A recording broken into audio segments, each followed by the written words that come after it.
I'd like to call to order this special meeting of the Fall River School Committee for Tuesday, March 18th. Deb, would you please call the roll? Mr. Agia? Here. Mr. Bailey? Mr. Dias? Here. Mr. Corey? Here. Ms. Larrabee? Here. Ms. Pereira? Mayor Coogan? Here. Salute to the flag. I pledge allegiance to the flag of the United States of America and to the republic for which it stands, one nation, under God, indivisible, with liberty and justice for all. Pursuant to the open meeting law, any person may make an audio or video recording of this public meeting or may transmit the meeting through any medium. Attendees are therefore advised that such recordings or transmissions are being made, whether perceived or unperceived, by those present and are deemed acknowledged and permissible.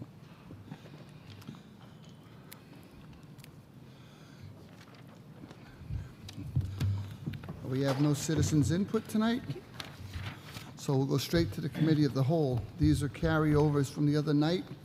3.1 is a discussion and vote to approve the Fall River Youth Soccer Association lease renewal and referred by the Facilities and Operations Subcommittee and presented by Ken Pacheco. Motion to approve. Second. So moved. I have a motion Second.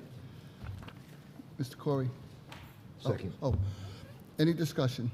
Deb, please call the roll on youth Mr. soccer. Agia? Mr. Bailey? Mr. Dias? Yes. Mr. Corey? Yes. Ms. Larrabee? Yes. Ms. Pereira? Mayor Coogan? Yes.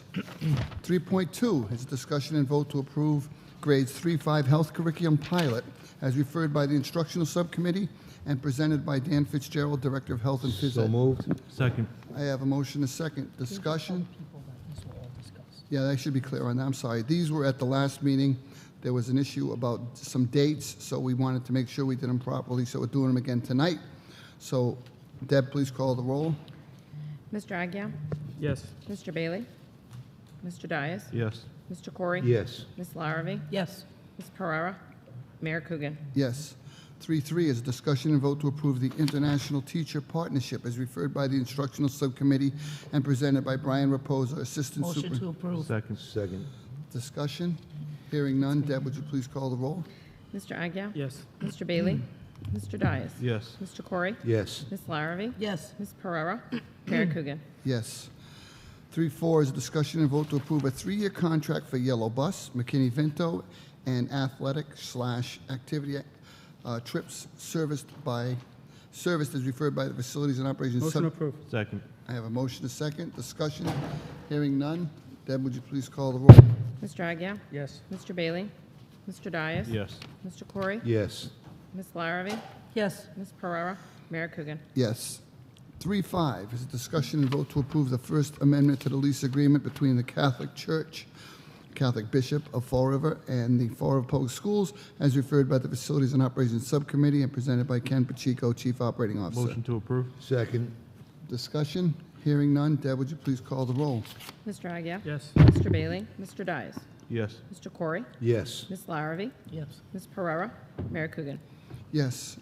And finally, under housekeeping, discussion and vote to refer policy BDE to the Policy Subcommittee for further vetting and review, as presented by Mimi Larrabee, School Committee. Motion to So grant moved. leave to withdraw.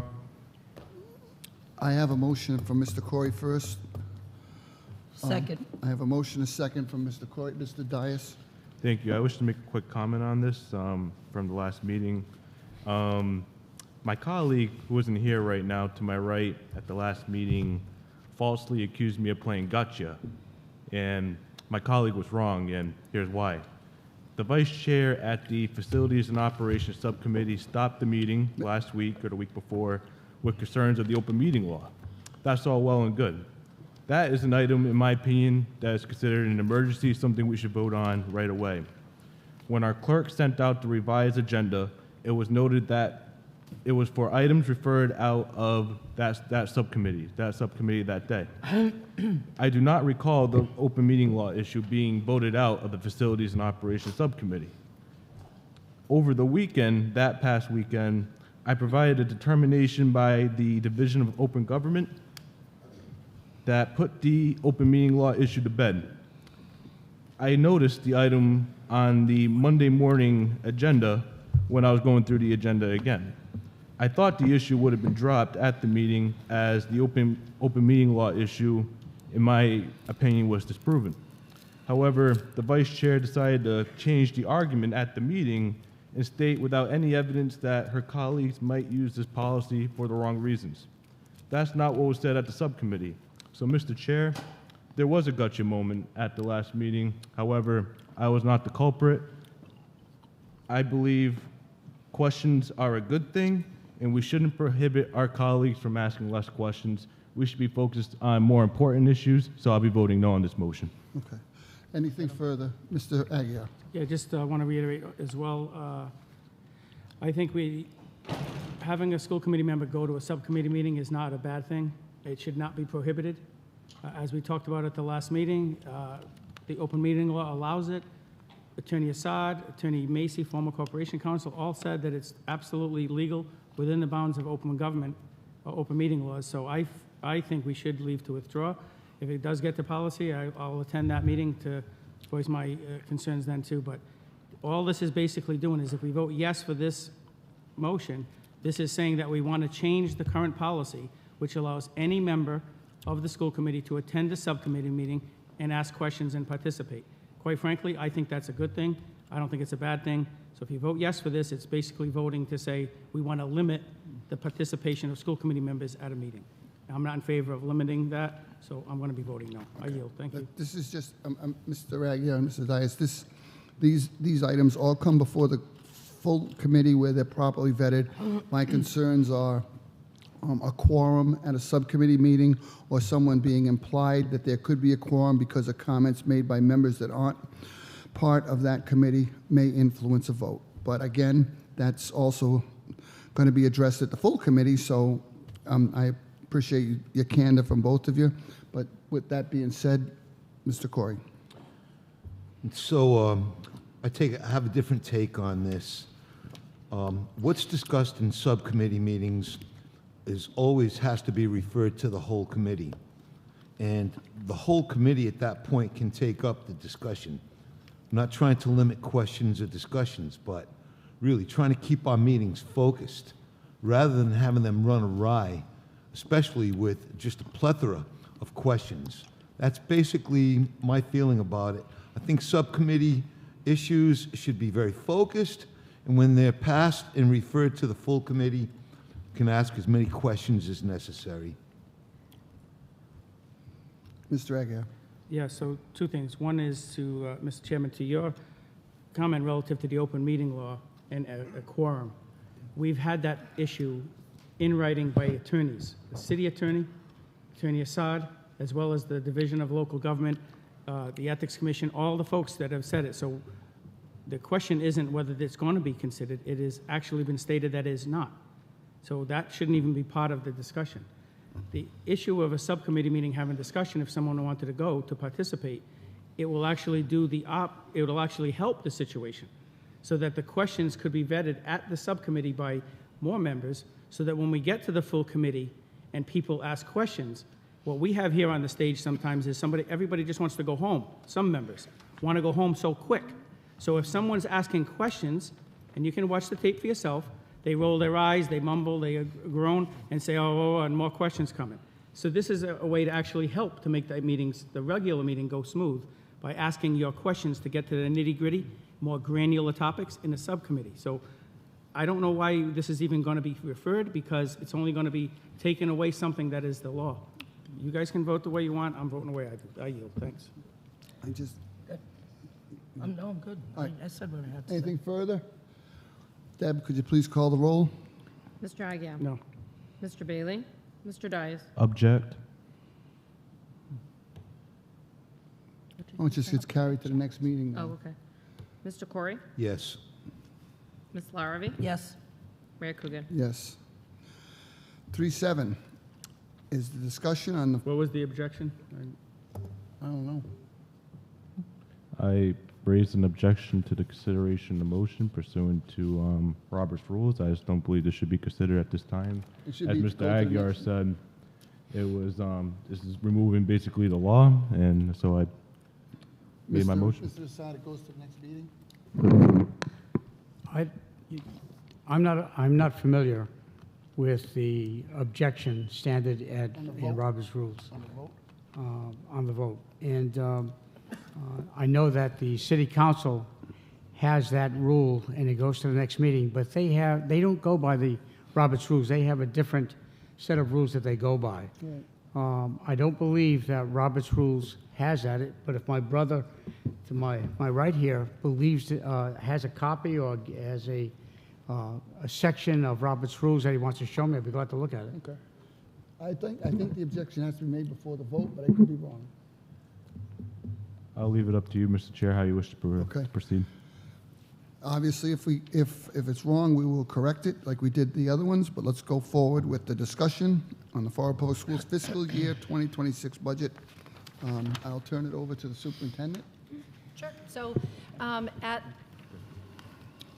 an earlier meeting, we were able to present the fiscal year 2026 budget to the committee and to the community.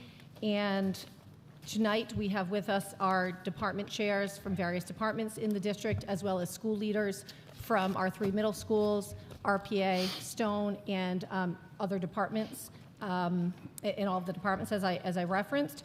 So we have shared some information with the committee, and we have people here tonight to take any questions, either from the schools or from departments. The one thing that I would ask is that we focus some of the questions to the extent possible so that a person doesn't come up to answer some questions and then return to their seat only to be called up later. I understand that that might happen, but if we could kind of thematically group the questions, I think that would be helpful.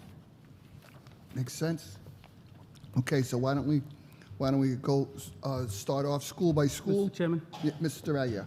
just a general question rather before we get into the comments from the directors. So, Dr. Curley, my question is the same as I've had for a while now. What was the, and I've asked you this in emails as well, so Sure. it's not a surprise. What directive or what sort of process did you let the principals and directors know so that we can be on the same page with relative to what they were instructed to do or not do, add, not add, advocate, not add, what was given to them? So that before we start calling up anybody, I at least can know the perspective of, oh, they weren't told this or they were told that. Sure. I shared with the committee, I don't know, maybe it was a month ago or something, the basically like a template that was shared with all of our school leaders and departmental leads at the district level. And basically it was offered as for consideration in terms of preparing their budgets. I think every school leader used that template and created a presentation that they used during their budget meetings. And we got some from departments as well. In most of the departments, it might have been used as a guide, and we had discussions at the table, but it wasn't necessarily presented back using the template. So I've shared with the committee the presentations from the school leaders as well as any departments who used it, and then I provided the committee with all of the other backup that was shared by departments. And so the directive, or I guess I would call it a directive, was to use this presentation as a guide as you create, as you prepare for your budget meetings. So were they allowed to add if they felt they needed to? Were they like to throw it on the table, whatever their requests were, positions? So Sure. We had, there weren't a lot of asks in terms of additional positions. Many of the asks came in the form of converting a position that maybe a school leader would say, maybe a particular position had kind of run its course, it served a purpose for a particular amount of time, and they were looking to convert it to a position that they needed. I did, I would say that the guidance, I don't have it in front of me, but I sent it twice out to the school leaders and departmental leaders, and there was definitely some language in there that said like it would be a tough sell, really, to just create new positions that we didn't already have. So I was encouraging people to look for opportunities for any conversions. For the most part, that's what people brought back, and then some people did ask for just additional positions. In the, on that same, was there any agreements in place between schools related to the budget? We're all going to go all in, we're all going to not add stuff, or? Oh, I don't know.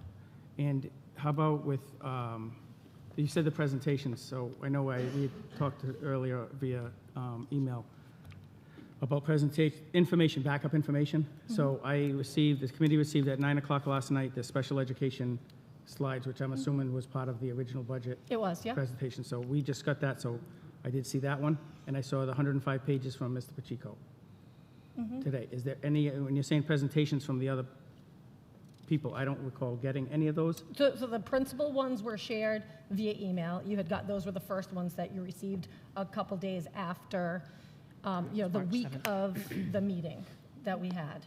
And then, because we said that, the next day we would post the budget and we would send the backup. So that week we sent the So the backup. principal backup was 2 weeks ago. So those were the first ones. We, I believe that special education was the department, maybe the only department that used the same structure in terms of a presentation, and that was just inadvertently left out when we sent the school ones. And then I'll be honest with you, until I got the email from you, what about the backup? I had looked through the some previous budget binders and hadn't seen, I looked through. I didn't realize that anything had been shared, so I thought that the presentations that we shared from the principals was actually more information that had been previously shared, and inadvertently did not share the packet of information, all of the handouts and discussion items that were shared, at those departmental meetings. Yep. My only comment would be is that I have looked at some of the 105 pages, so I'd ask your indulgence if I have questions tomorrow. Sure. Relative to that. Just, and my focus is on the unfunded positions and the changes, because I think that's where some of the dialogue should be. Sure. So, thank you, I yield. Any further comment this time? All right, so I guess what we'll do is run through the schools. At the top, we have, the first school is the Stone K-12 school. Ms. Larrabee. Yes. So I have a question. Where's Ms. Ross? So, well, we'll see, maybe.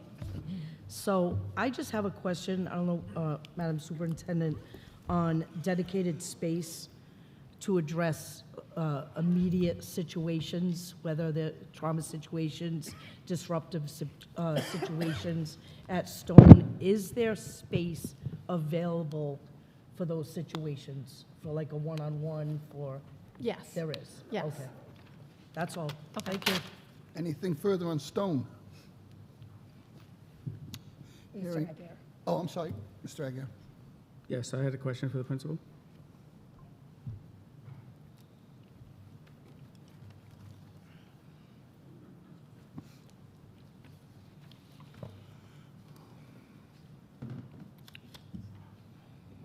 I just, most of my focus is going to be on either the unfunded positions or asks, or if there was movement within conversions or anything like that. So looking at it, on the unfunded list, you have a teacher of visual arts was a request. Yeah. Can you talk to us about the rationale for that and what the, Absolutely. So we have 2 itinerant teachers who come in and provide each 2 days a week of music. Mary Ellen, can you speak more into the mic? That better? I don't usually get told I'm not Yeah. loud enough. So we have somebody who comes 2 days a week to do art. We have somebody who comes 2 days a week to do music.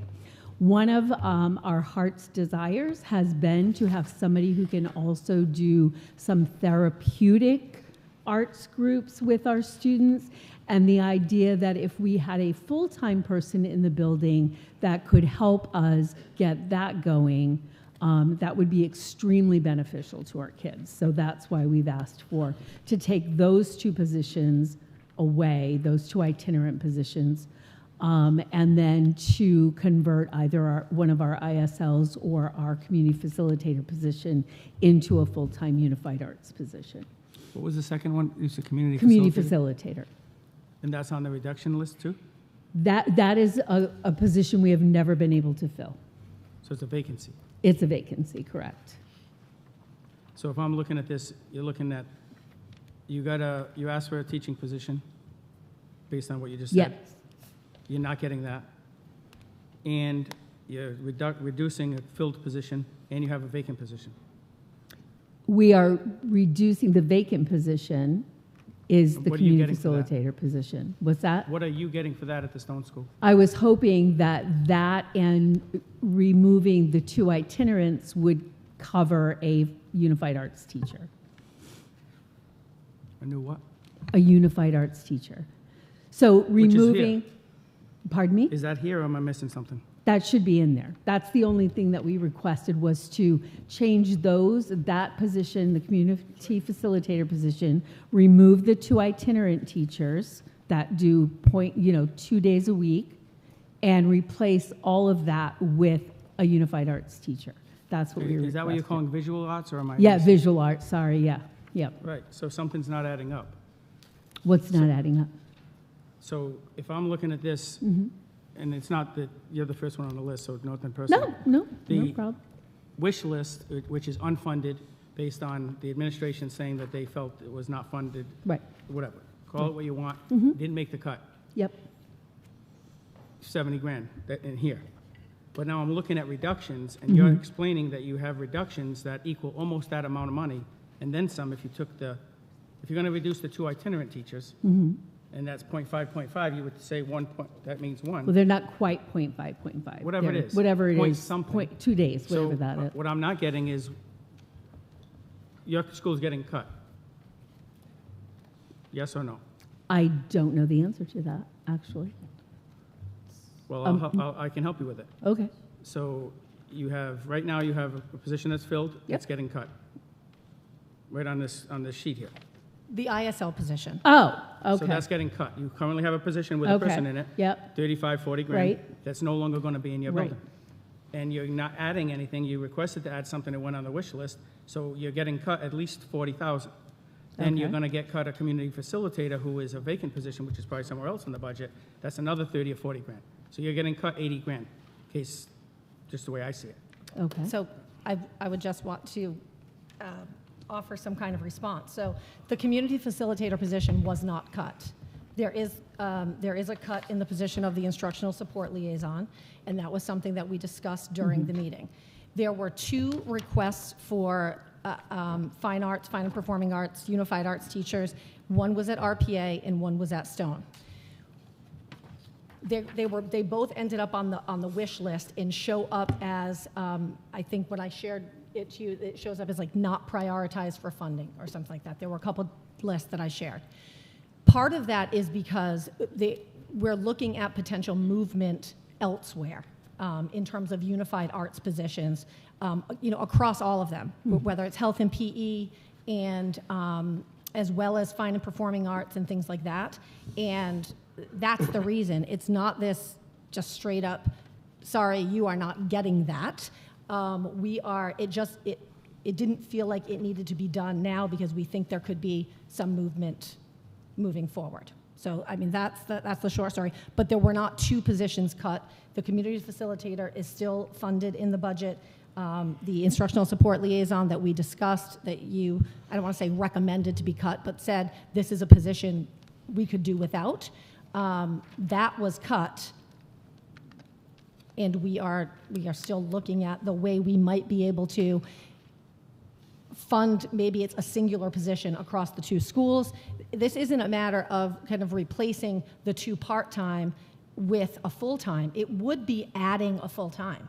She wouldn't be losing the itinerant staffing or those periods for unified arts. It would be additional. So I just wanted to be clear about that. Oh, okay. Does that make sense to you? That makes sense to me, yes, if that's the direction that we're going in. Yeah. I'm just looking at it as straight up what we have. Mm-hmm. And when I say you were cut, if you have Yep. X positions this year and your ISL's getting laid off or reduced, whatever you want to call it, within the confines of the contract, to me, that's a reduction in the Stone School. That's just how I see it. The other piece of it is if we're getting stuff on I'm looking at the original listed of unfunded positions and expenses. It says visual arts, stone, new position, didn't make the cut. Right. What I would suggest is in the comments section, it might make more sense to put what you just said, to say that we're going to look at it in a different way, we're going to reconfigure staff. So I'm looking at this as, she asked for it at the Stone, it didn't get funded, and that's why I wanted to ask you the questions. Do you have any other movement in or out No. of your, We are very happy with what we have.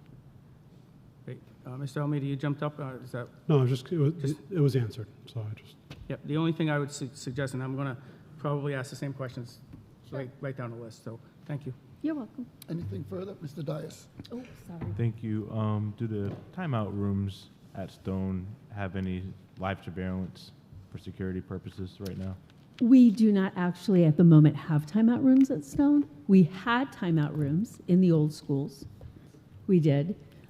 We have at Stone, we have a room that we call our in-school suspension room, which we don't ever use as a full day in-school suspension. It's just ISS is a good, easy way to refer to it. That room, we will bring a student to if there's a difficulty that's going on that we need to process with them.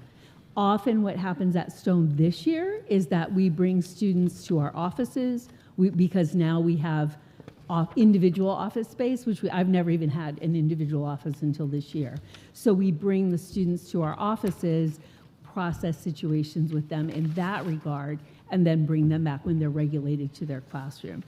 Up until this year, we have always had timeout rooms. We do not have dedicated timeout space at Stone this year.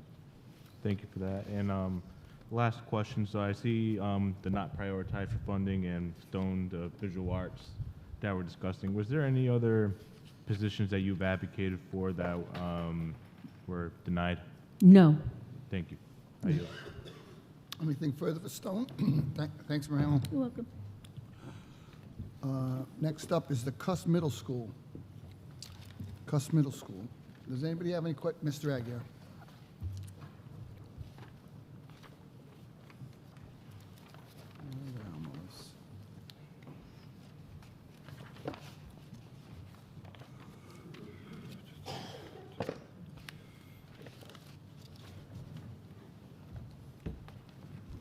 Good evening. Hi, good evening. So a similar question to the last principal. It looks like you have an operating conversion at the literacy coach Yes. to ESL coach. And I don't know if there's anything else on these sheets, but if you could articulate anything that you've asked for or were cut or anything like that. The ESL coach is the only request that I made that is a change to our budget for next year.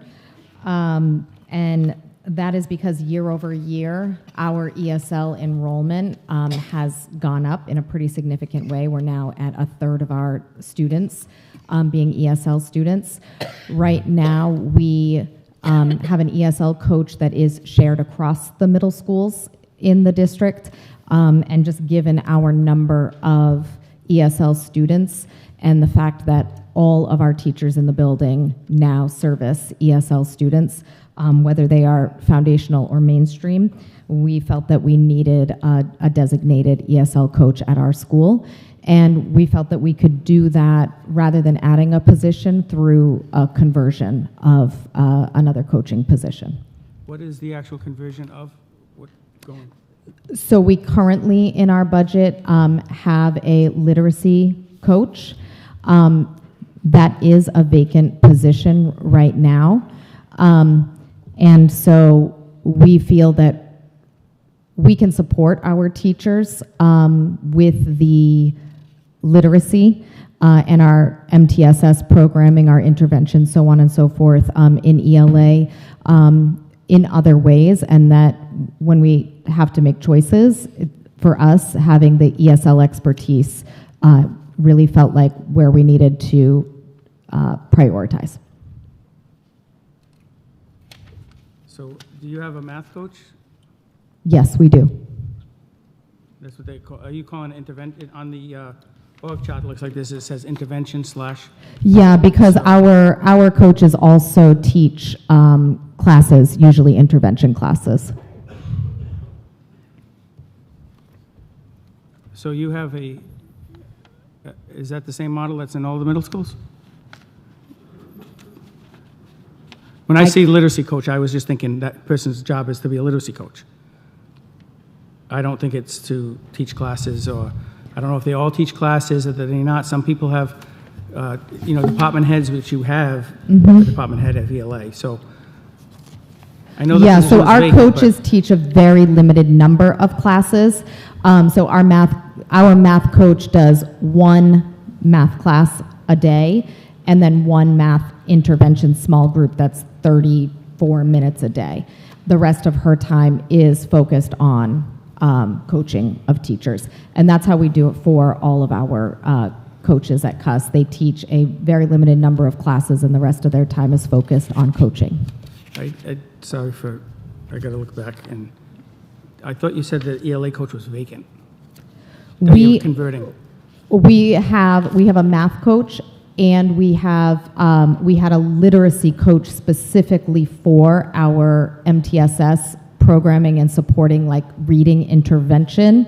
That position is vacant, but we have a humanities coach in our building that focuses on the support of social studies and ELA teachers. I just, when I'm looking at the big picture I'm confused, and a conversion might be something if we had no need. Excuse me. So when I look at the ranking of the CUS Middle School, the scores, Yep. test scores and the like, I find it a little difficult to say we're going to convert. Not saying that you need for the ELL that you mentioned and the increases. I have a difficult time just saying that we don't need a literacy coach at a school with the 3rd percentile in the Commonwealth on MCAS. Maybe there's a bigger issue, maybe there's more issues, I don't know. Budgetarily, I think that's a hard sell to say we're going to convert one of what could be one of the most important positions. A quality literacy coach is a quality key position in a middle school, and whether it's vacant or not doesn't mean we don't need it. And that's what I try to get at. Sometimes we just have vacancies, so it's so convenient. I'm vacant, so I'll take it, I'll convert it, and then later on, next year, next budget or whatever, you or whoever is going to come back to us and say, you know what, we need an ELA coach. So we do have a humanities coach in our building. We had a humanities coach and a literacy coach. You think So- you have too many coaches? Is that what you're trying to say? I would say, to answer that, I would say that if there were infinite resources, I would have coaches for every subject, right? But in a world where there are finite resources and we have to make difficult decisions, I have expertise in my building around ELA, around literacy. I need additional expertise in my building around ESL, given our enormous ESL growth over the last 3 years. So you're saying that in humanities, which you're considering English, I guess? ELA and social Yep, studies, yep. One person can do that entire work in your school. Well, I also have, I have a department head devoted to that Yep, as well. yep. So a department head and one coach is enough to handle all the humanities/English literacy issues in your school. Well, we also have our teachers Yeah, who, no, of course. so in terms of supporting teachers, if I could have it all, I would have it all. I understand. But in terms of thinking about what I can do with limited resources, I want to focus on my department head and my humanities coach doing that work, and I want to have expertise in ESL that can support our teachers in the building around serving our ESL students. I don't argue the ESL point. What I am thinking it doesn't make sense to is when I'm looking at this org chart, you have a department head of ELA, and you have a literacy coach and intervention coach literacy and intervention coach humanities. That's 2 people. You're telling us you can do with one. The department head and that person and the teachers is what you're saying. I think we can make do with that one coach in that area. I think we need to try it. I think that's clear what you're saying. I'm just pointing out facts. It's not, I'm not trying to argue with you, I'm just trying to Yeah. point out facts. Yeah. But when I look to the right of the same org chart, it says Department Head of Math, Literacy Coach in Math, Literacy Coach in STEM. So it's begging the question then, why do we have two there under the math heading, but we can do with one in the other, is where I'm going with my question.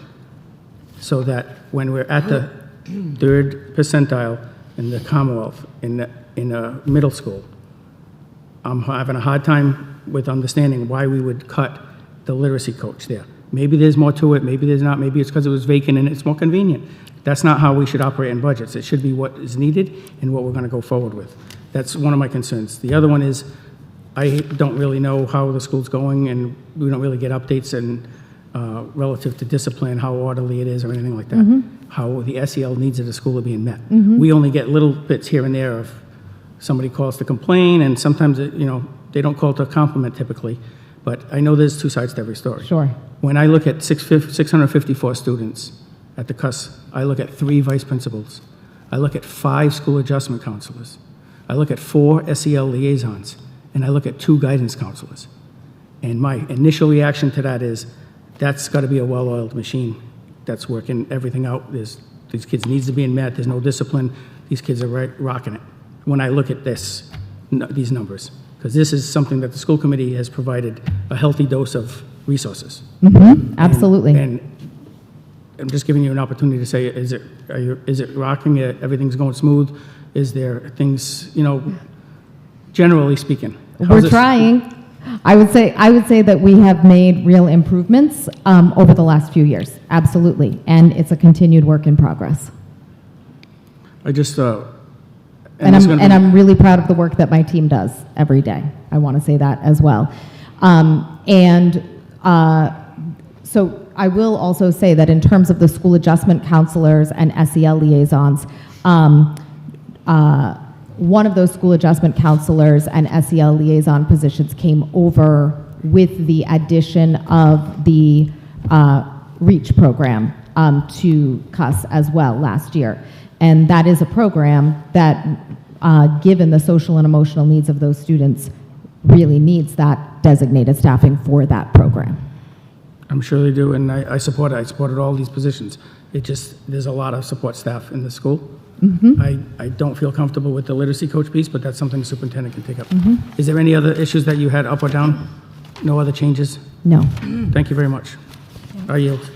Anyone else? Ms. Larrabee? Hi, Ms. Ruette. Hi. So my question is focused on the SEL liaisons. I am aware of the REACH program, and Yep.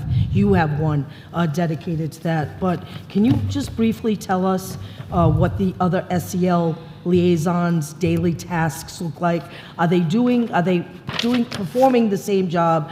Do they have different tasks throughout the day? Can you just give me a little bit about SEL liaisons? The other 3, not the...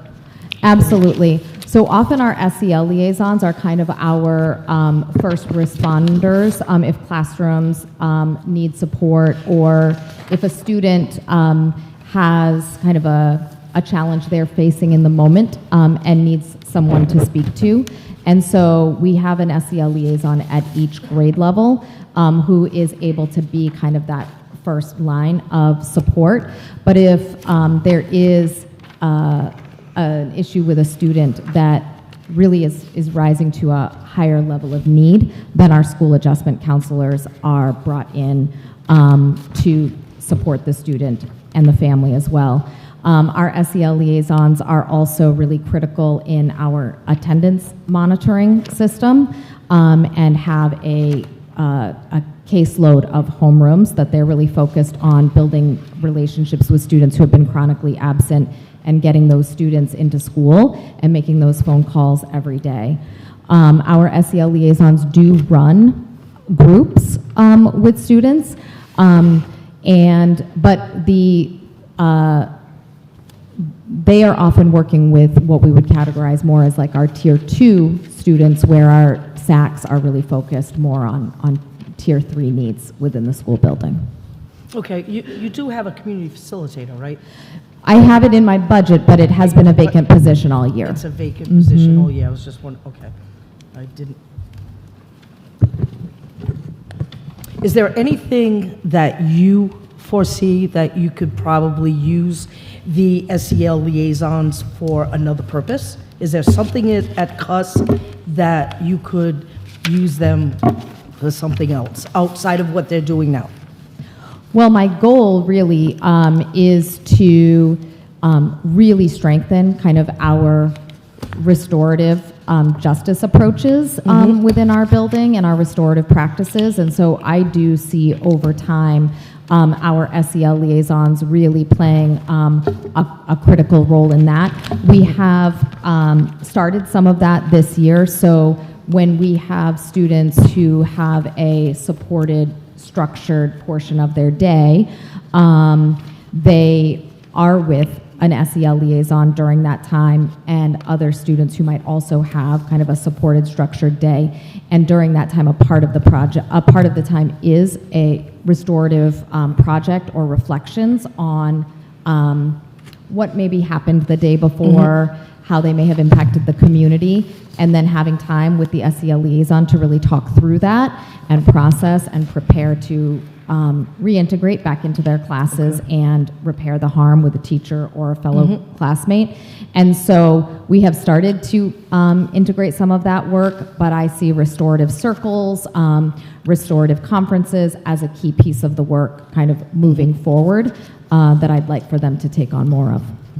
Okay, are they at all involved in the advisory short period? So right now, our SEL liaisons, they do a lot of covering for advisory, quite honestly, which means that they are leading advisory almost every day, because they will be the first ones called upon if a teacher is out that day within their grade level to take on the advisory. But I do think moving forward, we're looking at like some different timing during the day of our advisories next year, and that will, and in that switch of timing and so on and so forth. Right now, our advisory runs during the lunch periods. So student has lunch for 25 minutes, and then they have advisory for the rest of the period. And so our SEL liaisons are on lunch duty. But next year, looking at the change of time for our advisory, they will be able to take that on as an actual kind of part of their work every day, or as often as we have advisory, a few days a week. Thank you. My last question is, you mentioned groups. I was going to ask about groups, but can you just give us a brief synopsis on how they're run, when they're run, how long they're running, what they're about? I guess it's not too brief, huh? But well, and the answer isn't the same across all groups. Okay, and it depends on the group that's being led, the makeup of the group. So we have had, but I'll give you some examples of different groups that we've run. We've had leadership groups. Sometimes we've had male leadership groups. Sometimes we've had female leadership groups. We have had groups focused on kind of coping skills and developing coping skills for when students feel themselves becoming escalated, whether that's angry, whether it's frustration, whatever it might be. We've had groups that are around peer conflict and how to address peer conflict when it comes up. The groups happen they don't happen during core academics. They happen either during, it could be during a lunch bunch time, or it could be during a unified arts period. And typically groups run for 6 to 8 weeks. okay. Thank you. I yield. Mr. Corey? It's a fact that music and the arts always help the children academically and emotionally. Can you just give me a brief response on what's going on musically, artistically at CUS?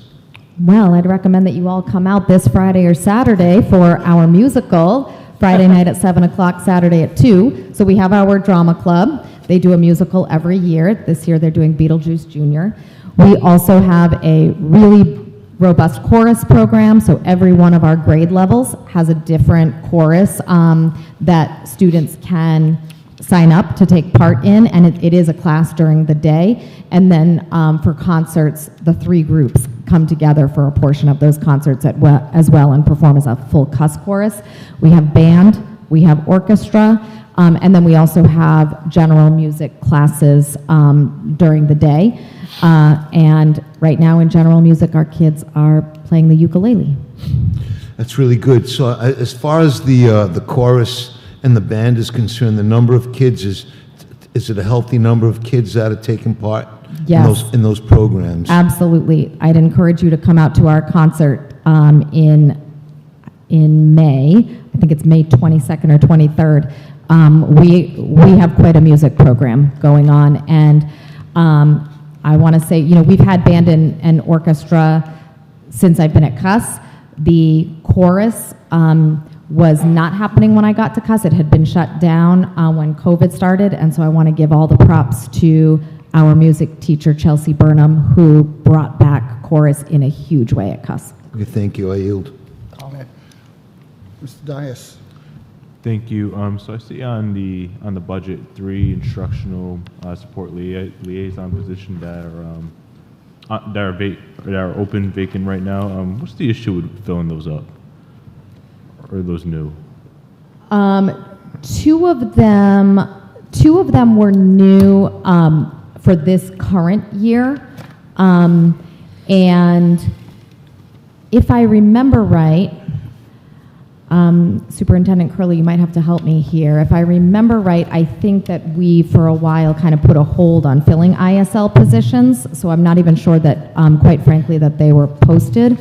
I do think that they are really important positions in our building because those are people who will be supporting on the academic side of things our students.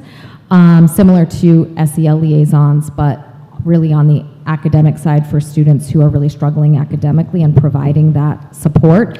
And so we are hoping to bring those positions back, but I don't even think in terms of filling them that we had them posted this year. And I'm so waiting for this budget cycle. Okay, so we approved the budget with these 3 items. Your goal is to go and fill those. Yes, absolutely, yes. In the community facilitator position, my colleague to my left asked about it, and it's been vacant for a year. Is there an issue? What's the issue with filling that one? So we had that position filled through the end of last school year. That position, I actually, I'm in the process of filling it right now. I've been waiting for the right candidate, and I'm hoping that we have found that person. Thank you. Anything for Mr. Aguirre? Could I ask the Human Resource Director a question?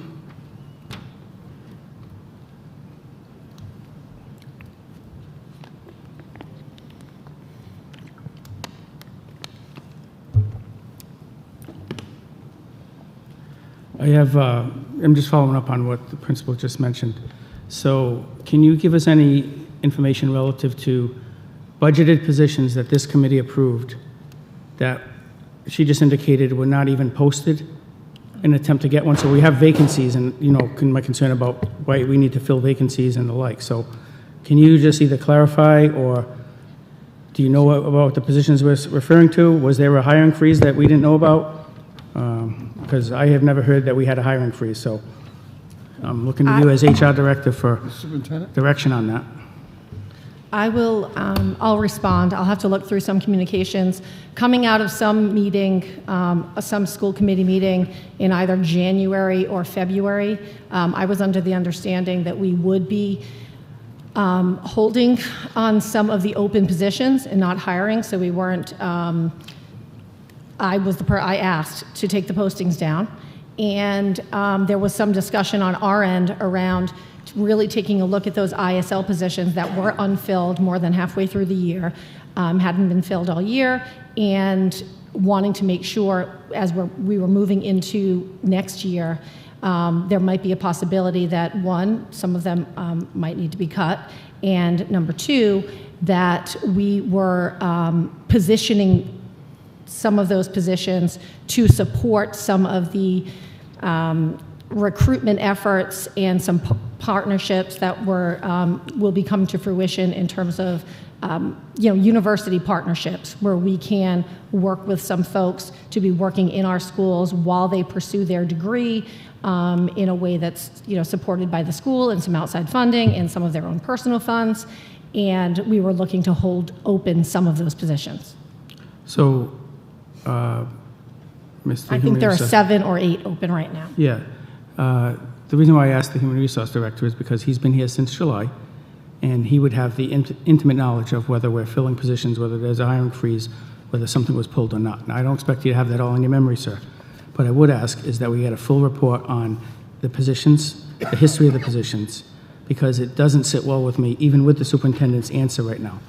The superintendent's answer right now is basically saying that we made a hiring freeze, but the school committee didn't know anything about it. That's my paraphrase.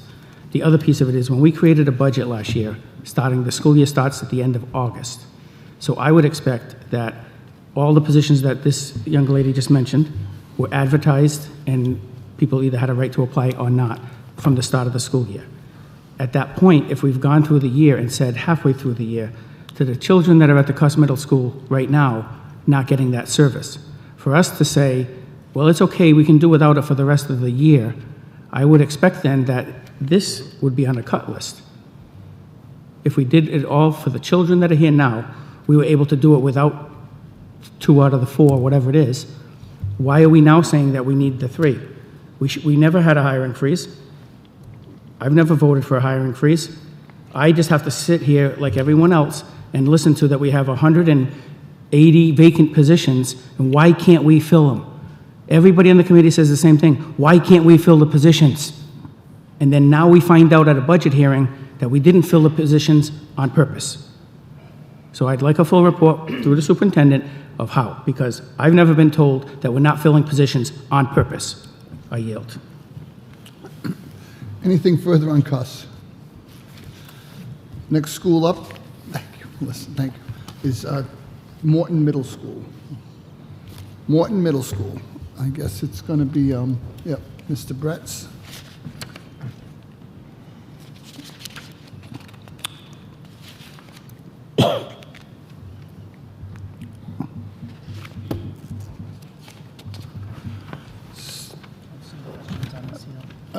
Miss Larrabee.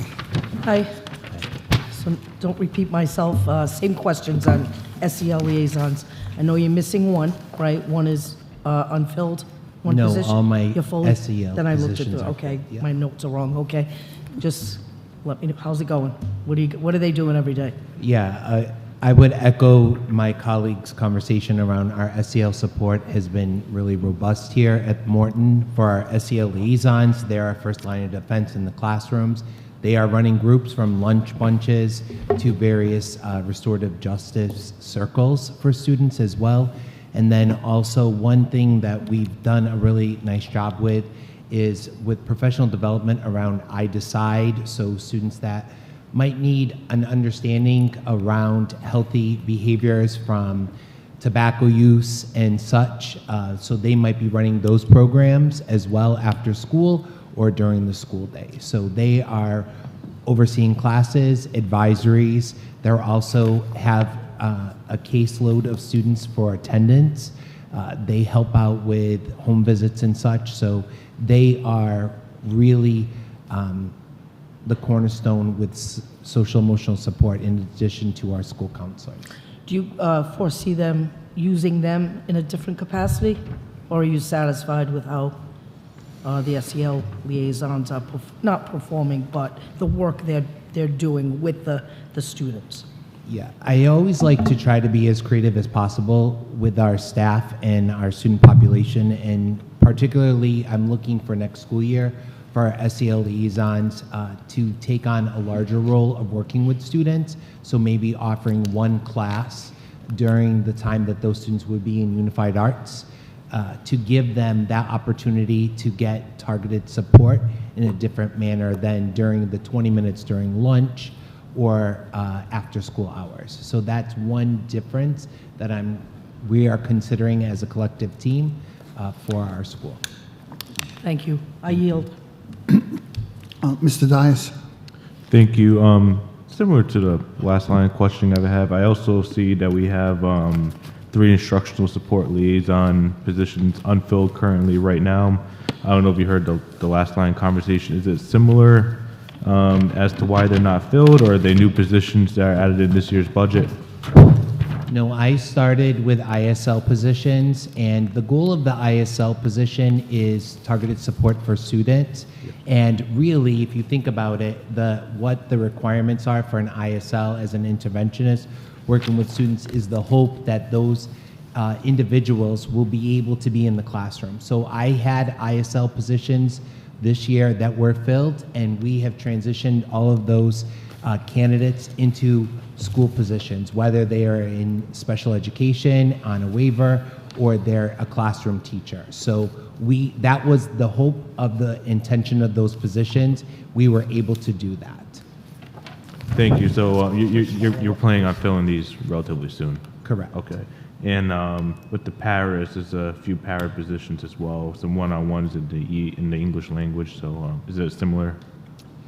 Yes, I will say for paraprofessional positions have also been hard. I think if you really look at the budget line items, we do have a number of vacant positions, and that's the piece. It is no fault of anyone. We are really trying very hard to be creative and seek out additional support, but we're looking to try to fill positions.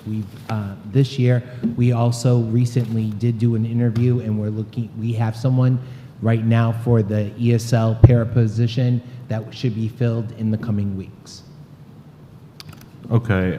Do you have a rough estimate on the other ESL and the one-on-ones, how long they've been unfilled for? I was trying to see if it's an issue with funding, if it's just low salaries, or if it's just a hard position to fill. There are hard positions to fill. I think sometimes what happens, like with the one-on-one positions, depending on what comes out of students' IEP meetings, but I will say special education and the entire committee, including HR, has been very supportive of making sure those positions get filled, and we are moving forward with that. Thank you. And last question on overtime. For your last, I don't know how long you've been in position, or if anyone else has the answer to this. And looking at overtime in general, I see 10,000 set aside for overtime. How much has that, do we have a percentage on how much that was used in the last fiscal year or the fiscal year we're currently in? Sure, so it's clerical overtime associated with the school, and that's where it gets charged. So it ranges, it's not the same every year. You think the 10,000 is enough or good? It's plenty. Okay. I yield, thank you. Mr. Aguirre, then Mr. Curry. So I just had a few thoughts and questions, but when I look at the org chart, it looks like we're pretty healthy with supporting Martin. 3 vice principals, 4 school adjustment counselors, 2 guidance counselors, 4 SEL liaisons, whether they're full or not, that's a different story. But it seems like we're definitely, so it's similar to the question that I asked the CUS principal. With the amount of staff that we're talking there, I would think that the school is, and I haven't been there, so I don't know. Like, same question I just asked her. Are you rocking it? Discipline, academics? Like, is it a place in order? Like, what is your general statement on the status of Martin relative to those issues? With all due respect, I think middle school are the toughest 3 years. So collectively, thinking about social emotionally, I think we're doing the best that we can. I think that our families send to us the best of the best and their children, and our goal is to make sure that they're safe, they're fed, and they're educated. And I feel that the structures that we have set up this school year with our team, we have no one, let me step back and say that for Unified Arts and transitions, in the past, students had an opportunity to move around the building, and we went back to a different model where teachers are transitioning the students so that they're not having negative interactions in the hallway. They're not being put down by others' comments or actions. So I will say around the social emotional and looking at our suspension rates as well as after-school detentions, Saturday detentions, I feel with our team, we are doing a very good job. I really do. And I think that we have a good handle on the social emotional aspect of our students. They're middle schoolers, 6 through 8. It's the toughest 3 years for our kids, but I feel very confident in our team and the work that we're doing. Thank you. The school adjustment counselors, do they do discipline School adjustment like- counselors do not do discipline, only the assistant principals do, the vice principals. And by that, I guess I mean, are they, student acts up, do they go and deal with it right away and then bring the student to the, I don't mean the discipline like paperwork. A school adjustment counselor is taking a lot of time during the day to go put out situations with kids acting up in the classroom and, or the vice principals. No, our vice principals are, our SEL liaisons, school adjustment counselors might be pushing in for additional support as well. Our security guard does a lot of support, myself included, our community facilitator. We're an all hands on deck all day long. It doesn't matter what the position is, we're all here to help our kids. So I think when it comes to a student needing help or groups of students needing help, collectively everyone's doing it. But my school adjustment counselors are also meeting their minutes on CGRID delivery of services, running groups, satchel groups. We have a number of groups that are taking place that are not just lunch bunches. They are groups that our students need based on the data coming out on satchel and such. Thanks, I do think that's a good, and I think you did mention that at the last budget when we added a person based on those minutes, so I'm glad that that's working out. When I look at the Martin, and I know you share this, the superintendent would share it, second percentile in the state, not good. It's horrible. It's not good. It's not something that we can take lightly. I am, at the same time, surprised by a few things with the budget. So knowing you've worked there before, you've come before us before, you're usually not shy with saying what you need if you need to do it. I don't know if there was an agreement or anything to not add positions or do something. But just from my one perspective, I'm looking, I said, we're a second percentile.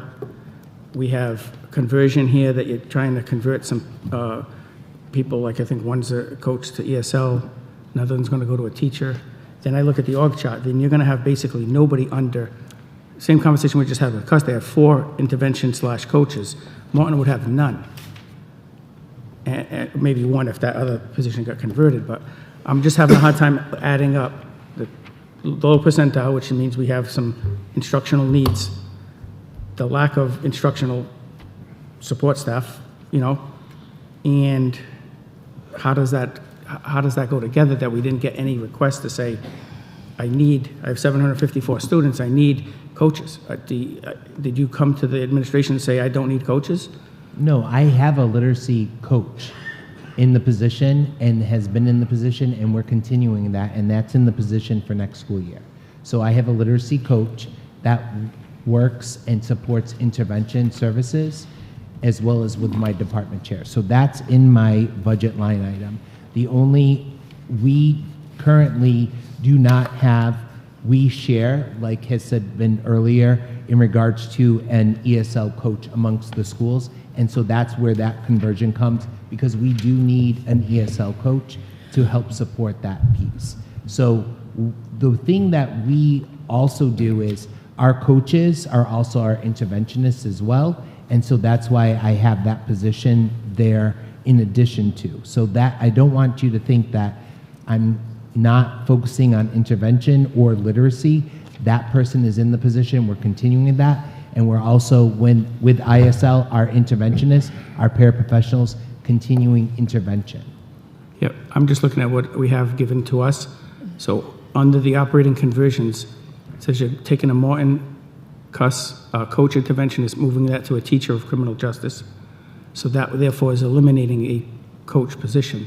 And then when I look at the org chart, which is sort of the summary, you have no coaches listed here at all.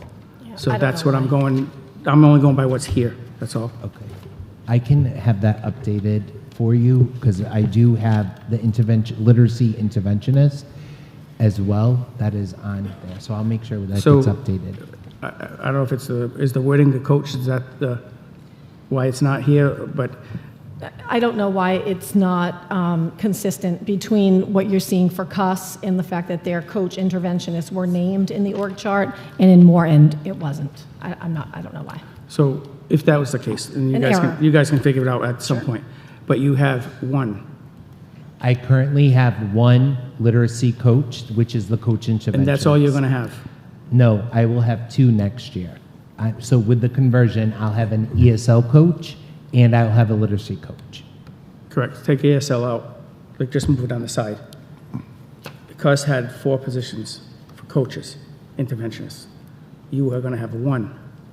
And I don't understand the instructional point of that and not asking for more when we're at the 2nd percentile at the Morton Middle School. That's, I guess. I think there's a.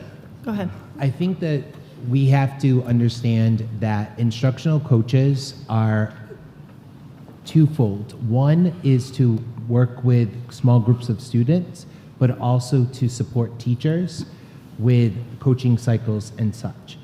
I really want our staff working with students. And so I would much advocate for a teacher versus that of a coach or interventionist, because I'm going to make sure that they're certified, supported, and they're going to be working with large groups of students to focus on academics. So when we think about coach interventionist, the reality is that those positions previously did not work specifically with students, with large groups. We've shifted throughout the years. My goal is that we have certified staff that are working with populations of students. That's my key. So the interventionist coach, just like my ISL, all my ISLs work with students all day long. That's what we need to help build our capacity around teaching and learning. So I guess it's more of a district conversation, I guess, because I can respect what you're saying, but we're going to have 4 schools that are teaching the same grades, doing different things. So what is the district's model on what we're going to do or not? So I can understand your rationale, and I would kind of agree with it, that we need to have people, but there's also something to be said for making sure everyone is coached up to make sure that we have, there's a benefit to both sides of it. So what is the district's position on, one school has 3, let's say next year they're going to have 3, and he has 1. How does that jive? How does that go together? I just don't, I'm missing something. So he will have 2, right? The literacy coach interventionist and then the ESL. Correct. And CUS has 4. Counting the ESL person, which we just heard, they'd have 4. I just don't understand. They have 500 and something students. This gentleman has 200 students more and has half the amount of intervention coaches. Just a simple math problem, but it's also something that we got to get together. I've said this in every year in the budget. I've said it during the year. We have to have some consistency over what we're doing.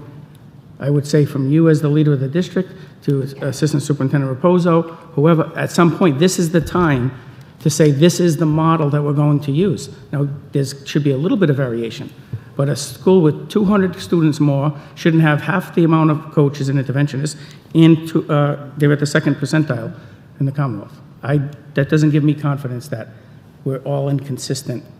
Both could be right in some ways, but it doesn't give me confidence that it's nothing about you. It's just across the district. If your idea is the right one, or the way we're going to go, if that's the case, then from the superintendent, it needs to be said, this is the way we're going to go. And then at the budget time, we make sure it's all equal. It's not, there's still pockets of, just look at those numbers I just said. You got 200 students more than another place who has twice as many intervention coaches. So I do hear what you're saying. I also think that what's not there is that you see how much our directors really push into PLC in supporting and giving targeted support to our teachers.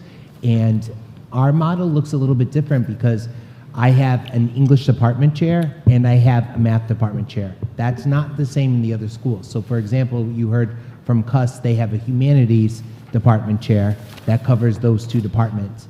Mine doesn't. So I think that we are trying to be as creative as possible, but collectively with our directors and that support, we ensure that we are in alignment across all of the traditional middle schools with what expectations are there. And we meet with Assistant Superintendent Raposo as well to make sure that we're in alignment and meeting those expectations. I hear what you're saying. I apologize, it wasn't 200 students, it's 100 students more. We just had the presentation from the CUS. The CUS has a department head of ELA and a department head of math, and they have 4 instructional. So this is really not an issue for you. I'm speaking to the assistant superintendents and the superintendent more so. So I do appreciate the information. I just hope that we get more consistency at the end of the day. You're doing what you think is the right thing to do. I would say the same thing as filling positions. It's not easy to fill positions, but we have to fill them. Did anybody tell you there was a hiring freeze?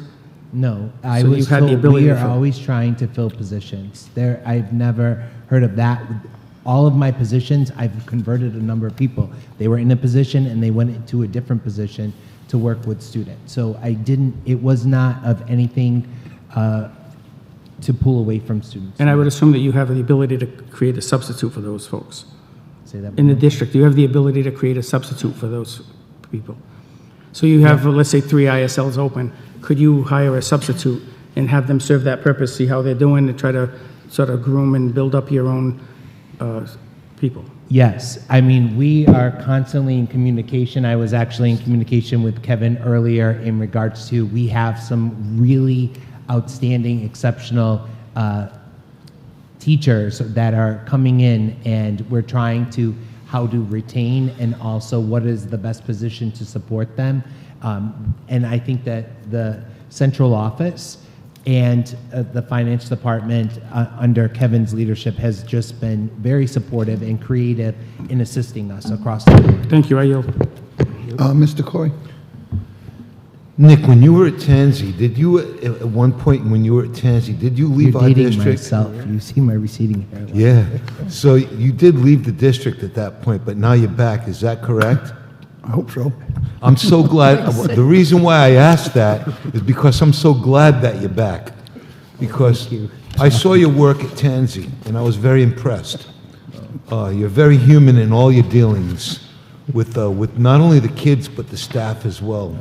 And I'm sure that you're bringing that to Morton, you know, that whole feeling of inclusivity.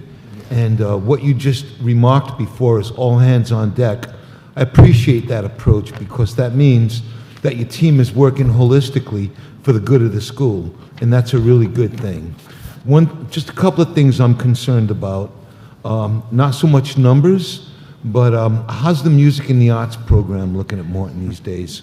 Yeah, similarly, I would agree with Principal Ruette. We brought back the chorus program, grades 6, 7, and 8. That's exemplary. We have our spring performance coming up. We have a drama club. We have music. I think we've taken music in a little bit of a different angle besides general music. We've done a music lab. So kids are making beats, they're writing lyrics, they're rapping, they're really getting a different spin on it. That's cool. And we're using different digital software so that kids are familiar with it and they love it. So we are taking that piece. If you look in regards to the unified arts, the one thing that you will see is that conversion to criminal justice. One is, I know that they're building that pathway at Durfee, and our number one piece is to support that. But the other rationale for that, and I really want to thank the superintendent and assistant superintendent for this, is as you all know, this past year, unfortunately, Morton had a loss of a student. Yes. Earlier in the fall. I was actually with that student's sister today. Were you? Yes. And the hardest thing for our school community was that our students were there at dismissal and could not help that individual out because they did not know CPR.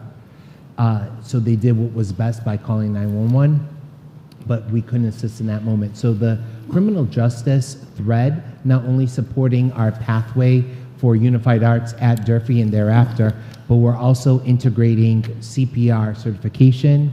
We're also trying to implement first aid certification, AED certification, as well as potentially babysitting through that pathway for our families. I think that's outstanding. I was actually on the phone with Cindy Sylvia and looking how can we expand our CTE programming throughout the district, and she alerted me to the fact that through the criminal justice program, there are going to be emergency medical service ideas as well through that whole curriculum.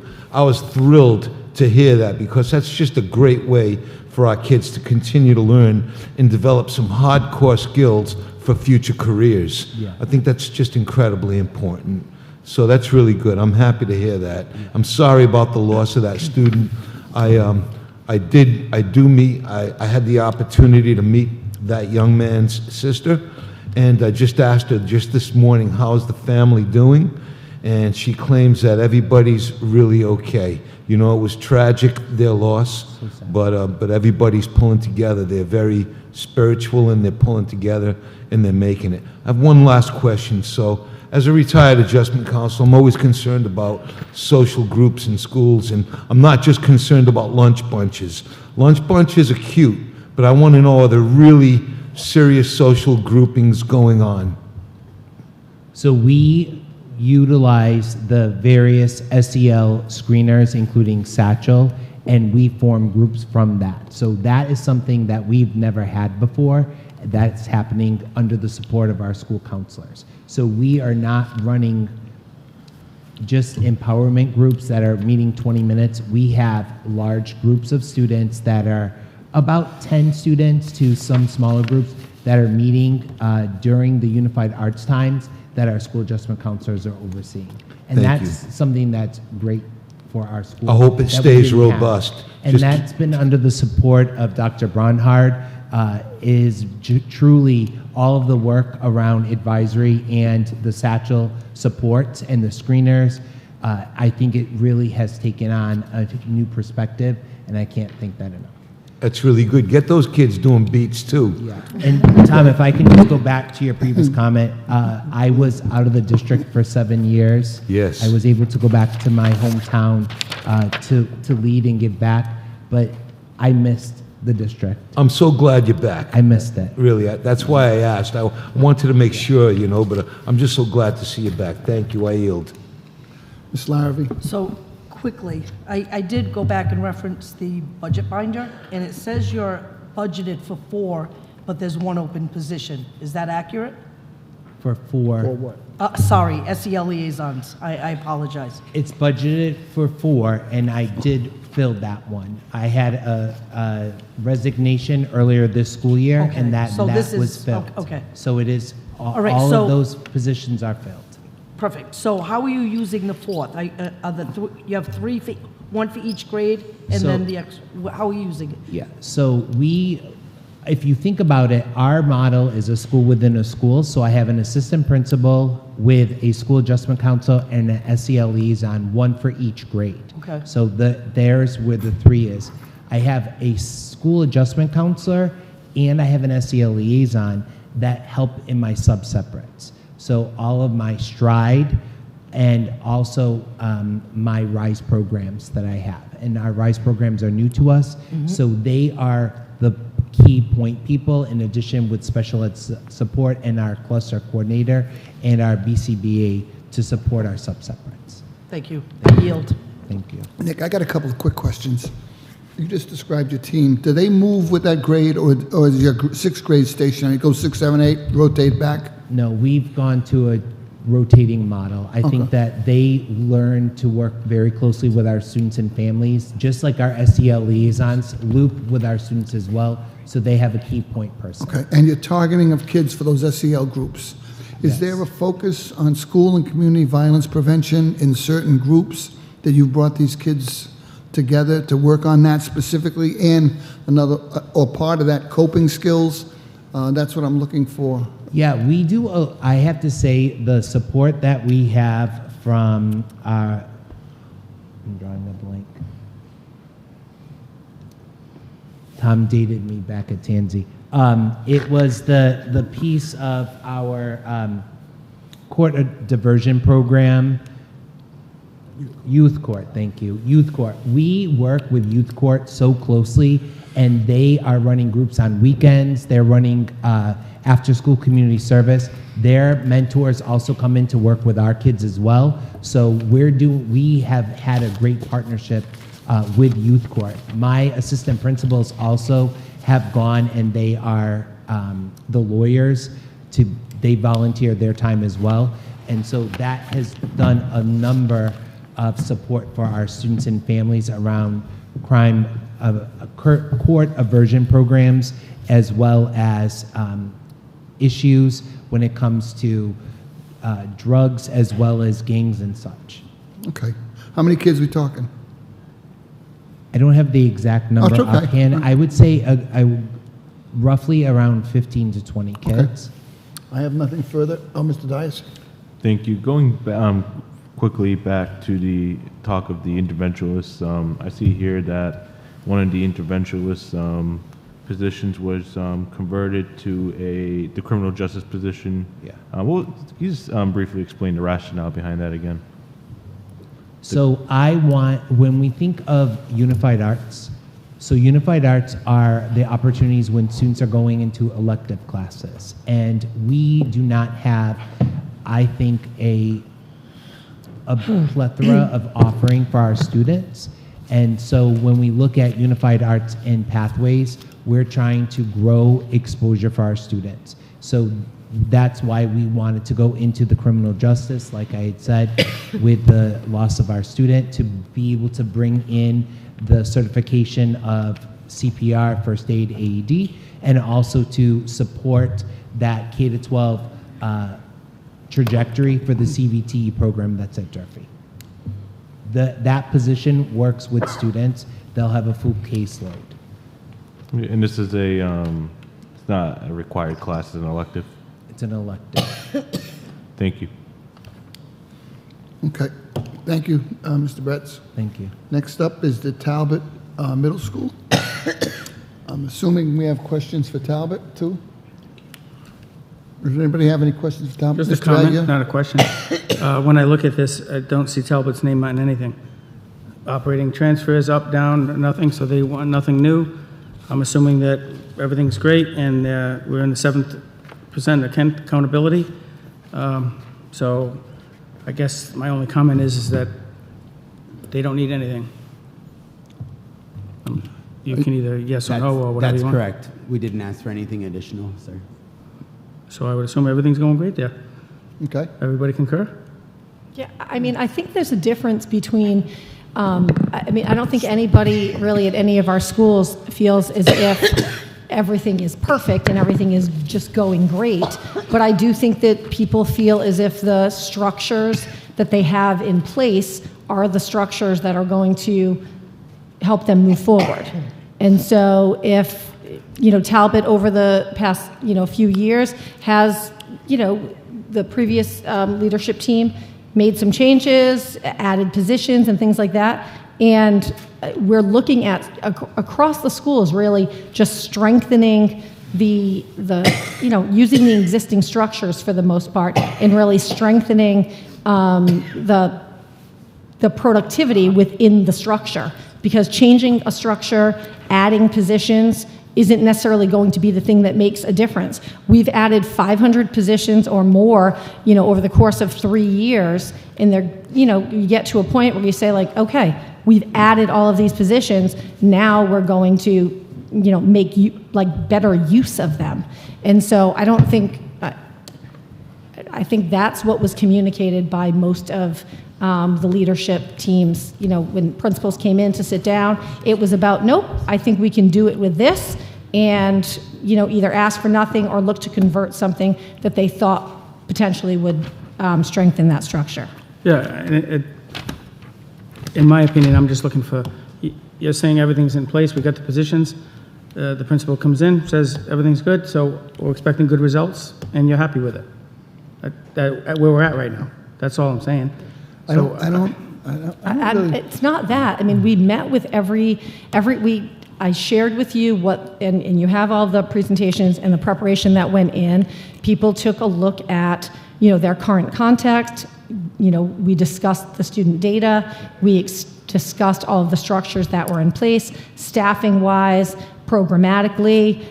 People talked through, you know, a kind of why that would work moving forward, some tweaks they would make within systems, and I'm not sure what else to say. I'm not saying, and I don't think any principal is like, no, we're good. We're just going to keep doing the things. We're supporting people to make good use of the structures in place.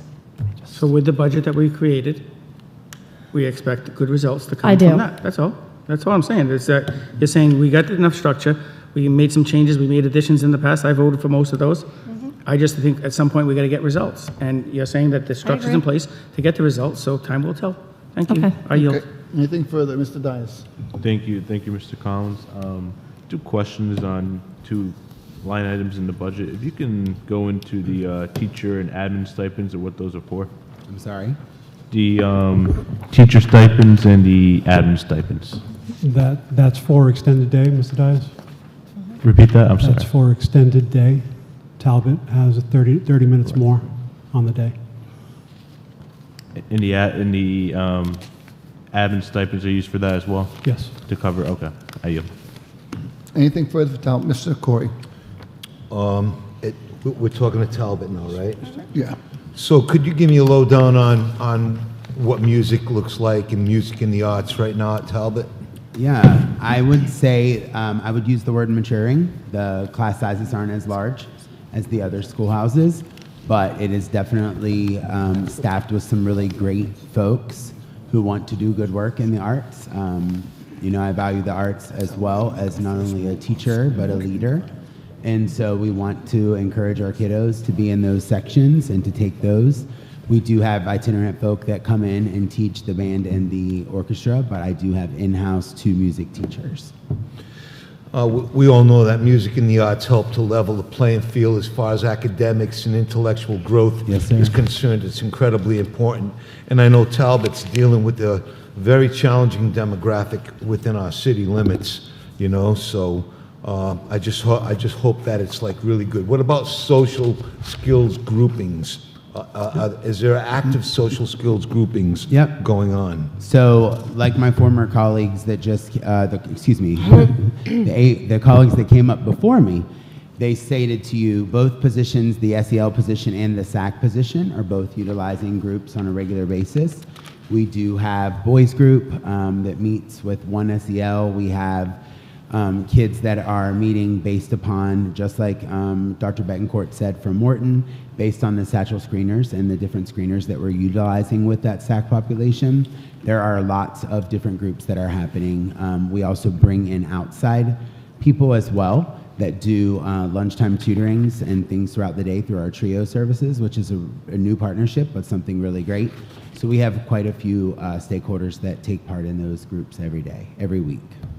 Are you pleased with what you're seeing as results? Sure, most definitely. I think that the kids have lots of support. I've said this to many people, and as a 24-year educator, I've not ever witnessed a schoolhouse having so many wonderful supports for kids.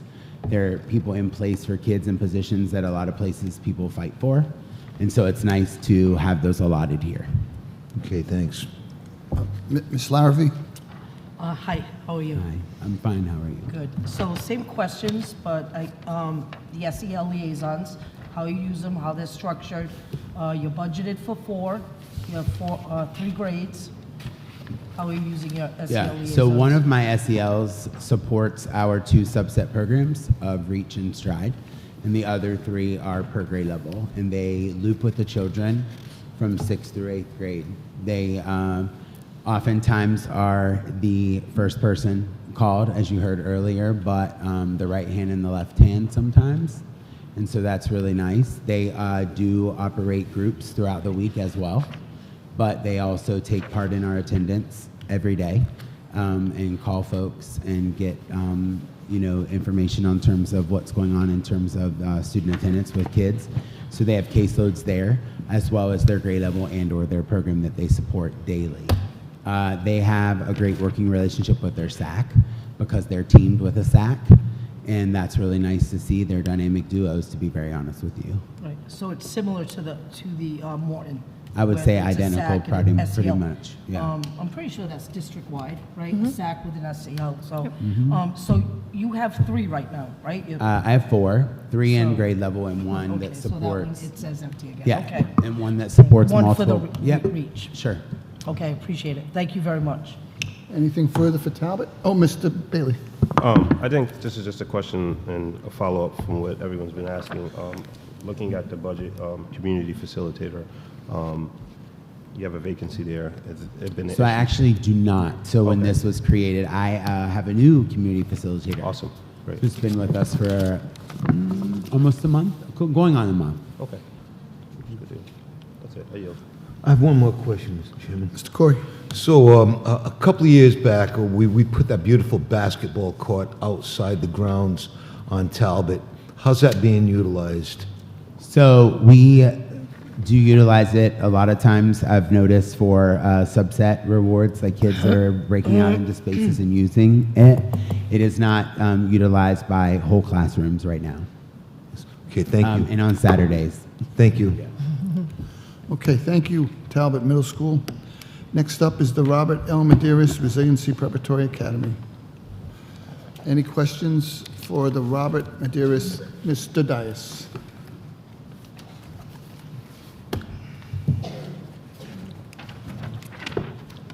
Hi, thank you, Mr. Riley.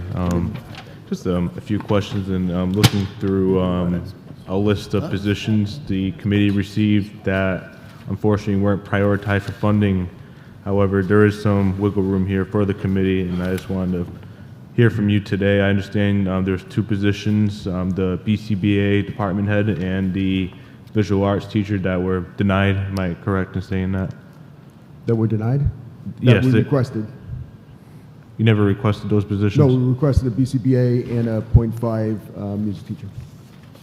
Yes, and well, I have on my list that they weren't prioritized for funding. Mr. Riley, can you speak closer? Absolutely. Just bring that mic closer to you. And I just wanted to hear from you the importance of both those positions so we can prioritize them, hopefully. Sure. Just a quick rundown from last year. The committee administration supported us quite a bit as in my first year, adding a vice principal, adding a SEL liaison, and a SAC.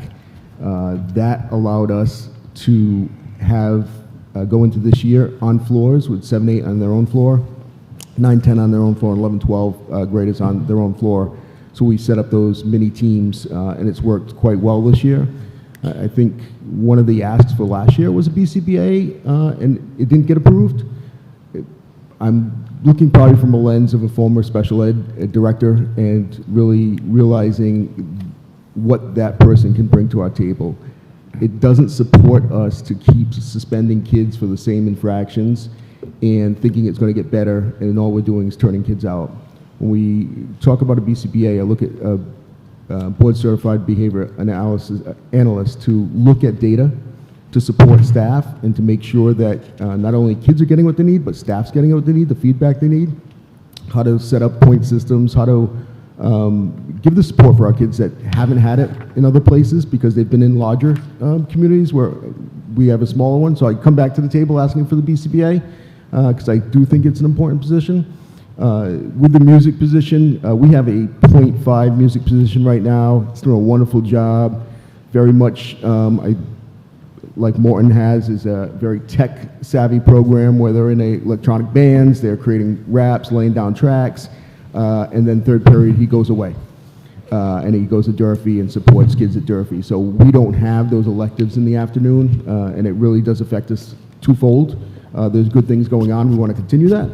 And the other side of that is we want to provide electives in the afternoon for our kids who at times really get burnt out throughout the day. And the struggle for us is usually that 6th and 7th period. So that would be a big support for our students. Thank you. I'd like to make a motion that we add the visual arts teacher position into the priority funding using the $500,000 buffer room that we have. Second. I have a motion, a second. Any discussion on adding a visual arts teacher at RPA? Mr. Aguirre, then Ms. Larrabee. Yeah, I just think listening to Principal Riley, the equality is the issue where I would come from with electives, and I don't know the schedule enough, but I trust that when you're saying that you don't have electives in the afternoon, that is a problem. And I think we need it, whether it was this visual arts or something else. You're saying it's successful in the morning. It makes no sense not to have it in the afternoon. I think it's just a matter of equality, and the children at your school deserve to get everything that every other school gets. So that's the reason why I think it should be a priority. The other position we'll talk about later. Thank you. Ms. Larrabee? I don't disagree with Mr. Aguirre, but Superintendent, can you guys give us a little background on why it didn't make? Sure. I think I referenced this in, at the same time that we referenced the, that we spoke about the stone request. In terms of the potential as we really are continuing to look at unified arts across the district and across departments that provide for our unified arts in all schools, and believe that there's an opportunity within our current staffing and current numbers to be able to provide additional programming at RPA and Stone through some conversions, and so that's why they weren't prioritized. I would suggest that if we were going to prioritize and, I don't know, make a motion to support the position in this way at RPA, I'm not sure why it makes sense not to do the same at Stone, because I do place them in the same category in terms of the level of need and what the asks were at both of those schools. Well, we have a motion and a second on RPA.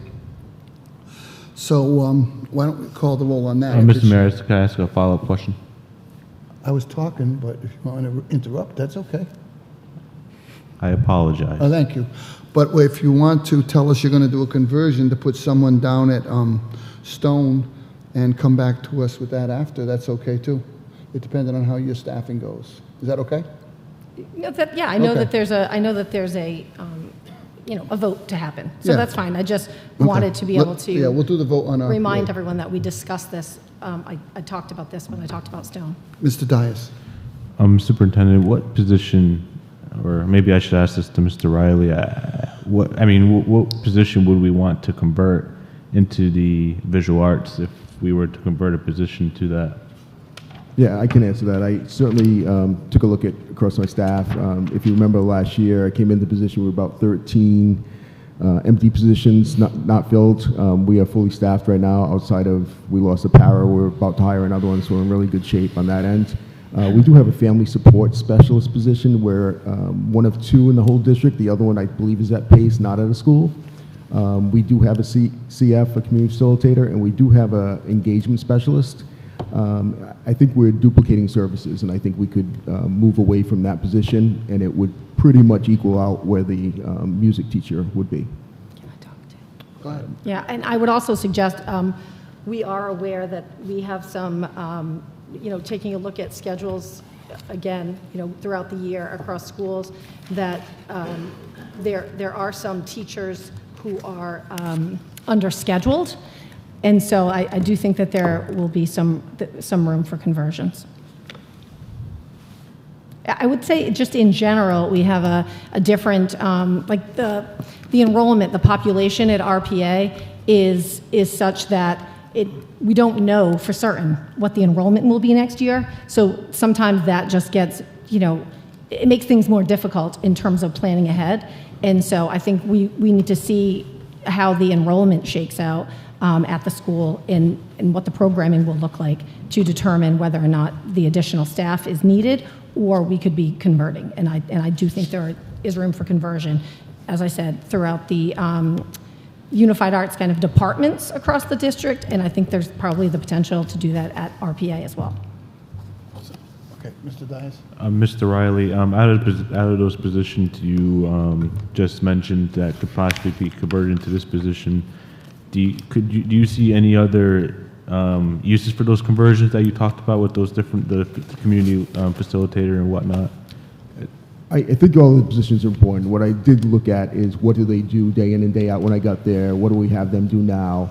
And it seems like a duplication of services for the family support specialist. Doesn't mean we're not supporting families. What it means is we do have an engagement specialist who is going to houses and knocking on doors and getting kids back in school, is making calls to our virtual pathway kids to make sure that we keep track of them.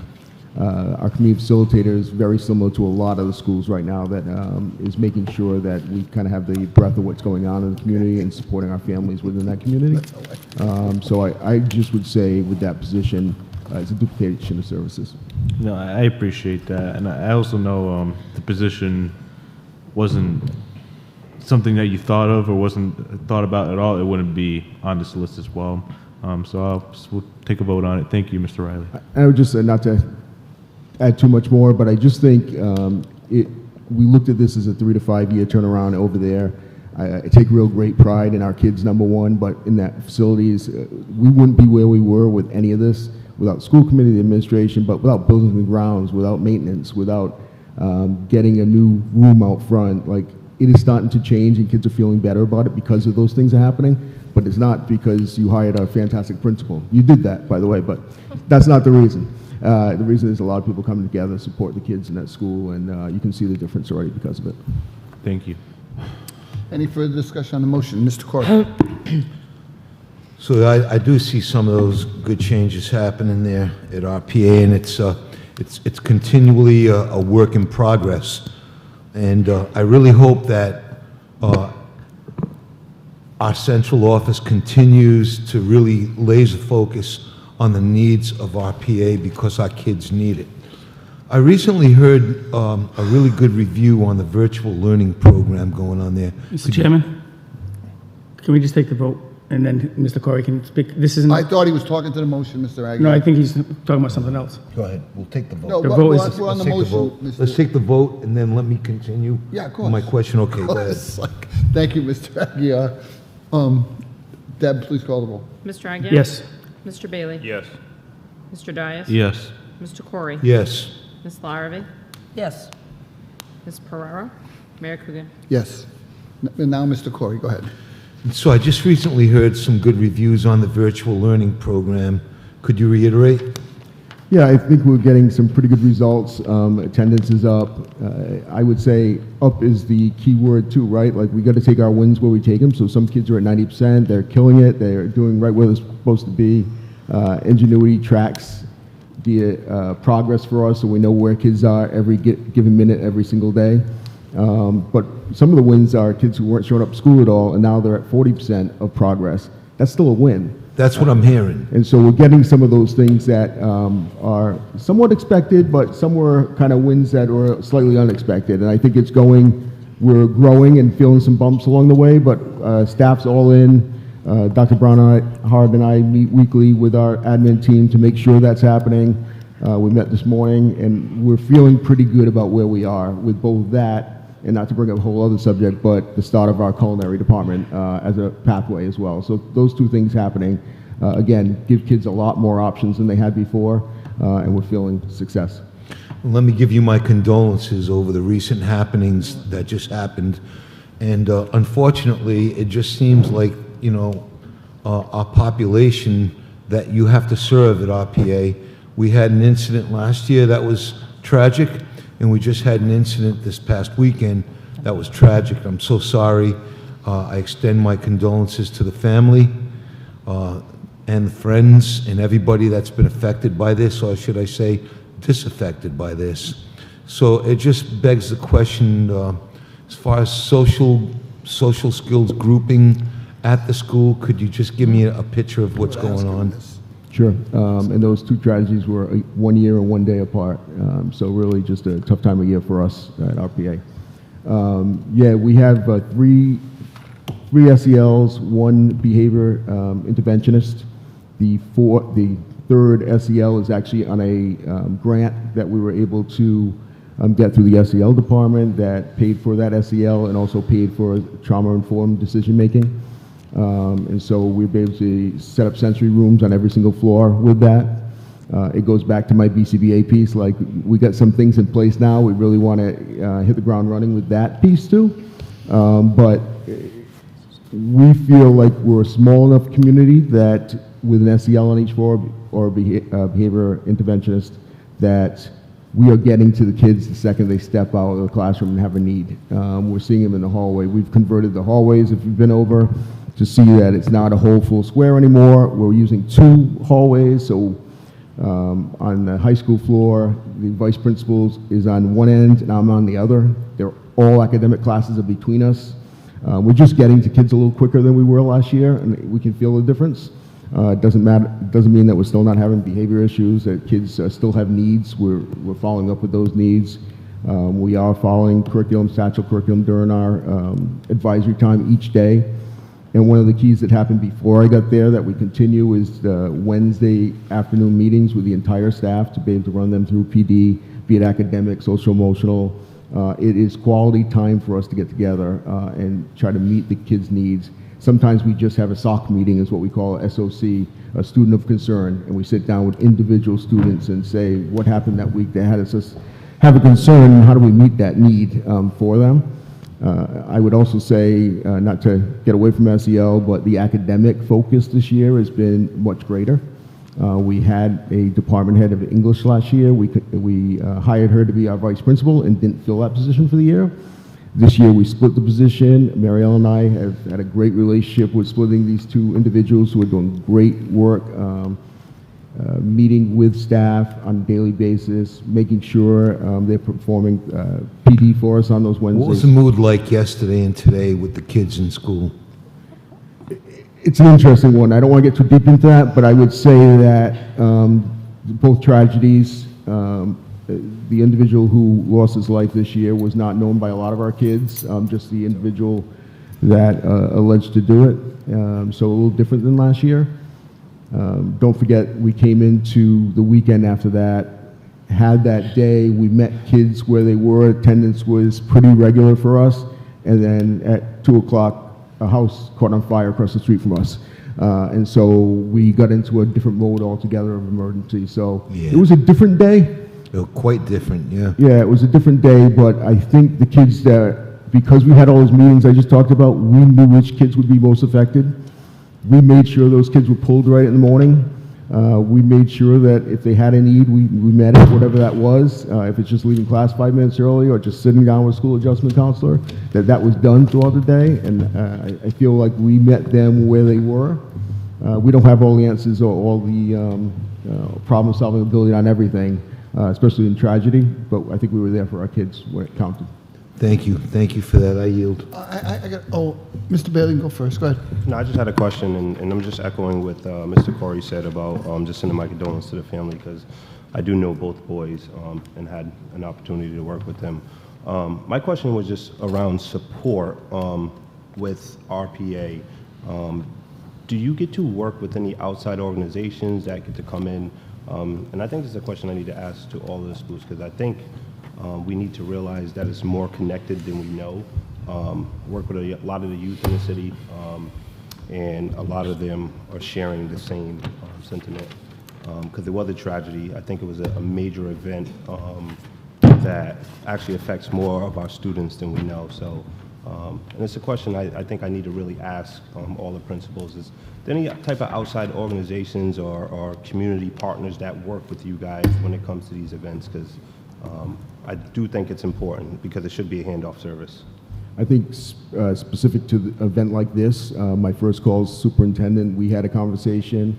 I certainly talked to Claudia Costa as well to make sure that we had school adjustment counselors on the ready if we needed them, both for staff and for students. That's all within house.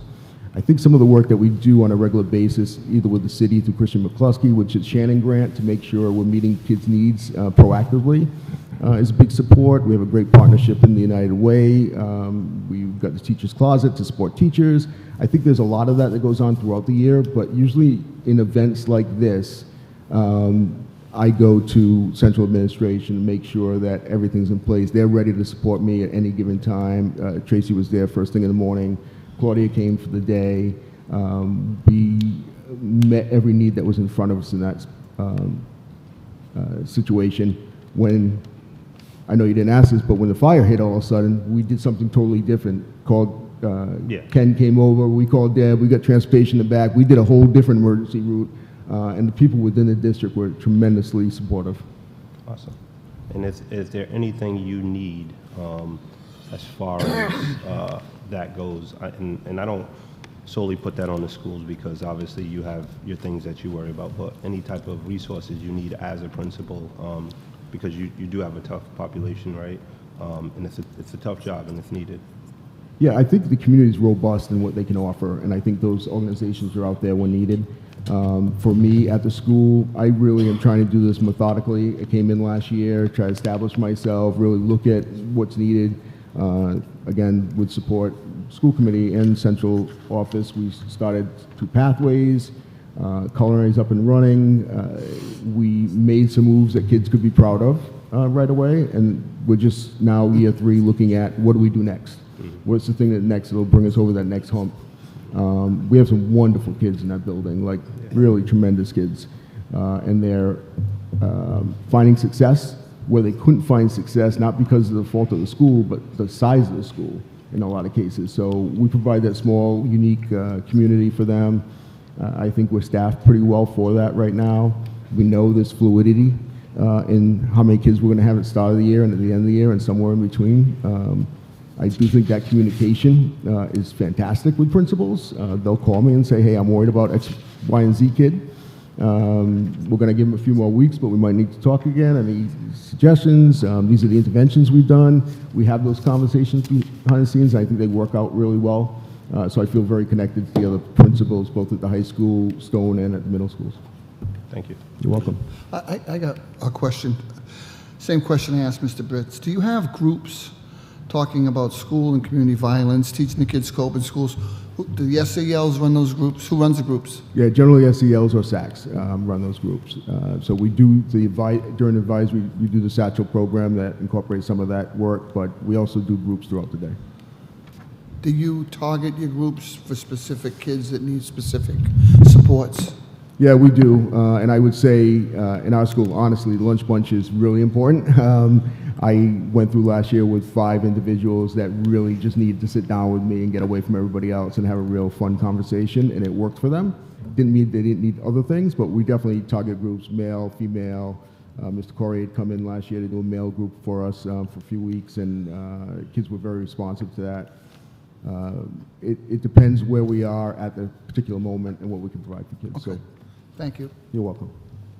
Okay, Mr. Aguirre. The only question I have is not a question, but a comment on the BCBA request. I think that's something we should definitely look into further. I think it should be a priority, but also taken into context with the Assistant Superintendent for Special Ed and Student Services, I think they should be able to weigh in on it as well, because I do think that's a major issue, and it's an important issue. Whether we can do it now or not, I'm not prepared to say today, but I do think we need to keep that on the front burner. I yield. Thank you. Thank you. Okay, thank you, Mr. Riley. Mr. Chairman, Mr. just want to let you know I do have to step out for a work commitment, so I will be back. If you see me leave, it's not for anything other than work. Would you end the meeting, please, right now? No, Just just, kidding. Only joking. I'll be back sooner than later. We'll see you in a little bit. Thank Thank you, you. Mr. Aguirre. Next up is Art and Music Department. Do we have any questions for the Art and Music Department from the budget? Hearing none, we'll now go to the Athletics Department. Does anybody have any questions about the Athletics Department?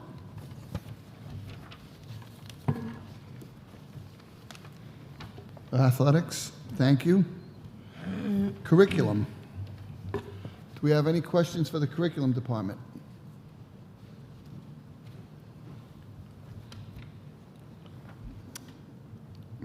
Well, we're flying along now. Early Childhood Department, Early Learning Center, and the Fall River Learning Center. Superintendent, what is the Fall River Learning Center? I just want to know what that is. Oh, that's the 5 classrooms that are, it's On Eastern Avenue? No. 2501 South Main. Gotcha. Okay. 2501. And the Early Learning Center is where? I'm sorry. Well, you can continue, Mayor. You I can was going to continue. finish. I only had 2 questions. Yeah, Mr. no Dias. problem. The Early Learning Center is where? Classrooms, that's a school. Classrooms are split between, right now, Conley and Eastern Ave. Gotcha. Mr. Dias. Thank you. And I just remember briefly from the State of the City, when should we expect repairs to begin on the Pace Center? Finally, the fire prevention system is out for bid right now. As soon as that's done, then once those two, the roof is already done, the fire prevention system's out for bid. Once those 2 things are done, we'll tackle inside. Okay, thank you. Anything further? Mr. Corey? No, I was ELL. I want to question. We're not there yet. We're there now. Mr. Corey, ELL. ELL. Is somebody here from ELL? Yes. He's coming down from the bleachers. Thank you, dear. I just want some clarification again, just for my own edification, on what the dual learning program is looking like and how it's growing. We will be moving up through 4th grade next year. It's so each year we're adding a tier each year. It started out at like I think at K or K grade, only, right, is where K we only, started. and now it's up to 4th grade. Next year, we will add And 4th so grade. is that what's it look like? Does it look like 2 teachers working together in concert with each other, or is it 1 teacher doing both? No, so we have a 2-way immersion model. There's a teacher on the English side and a teacher on the Spanish side. Yeah. And then it's 2 units.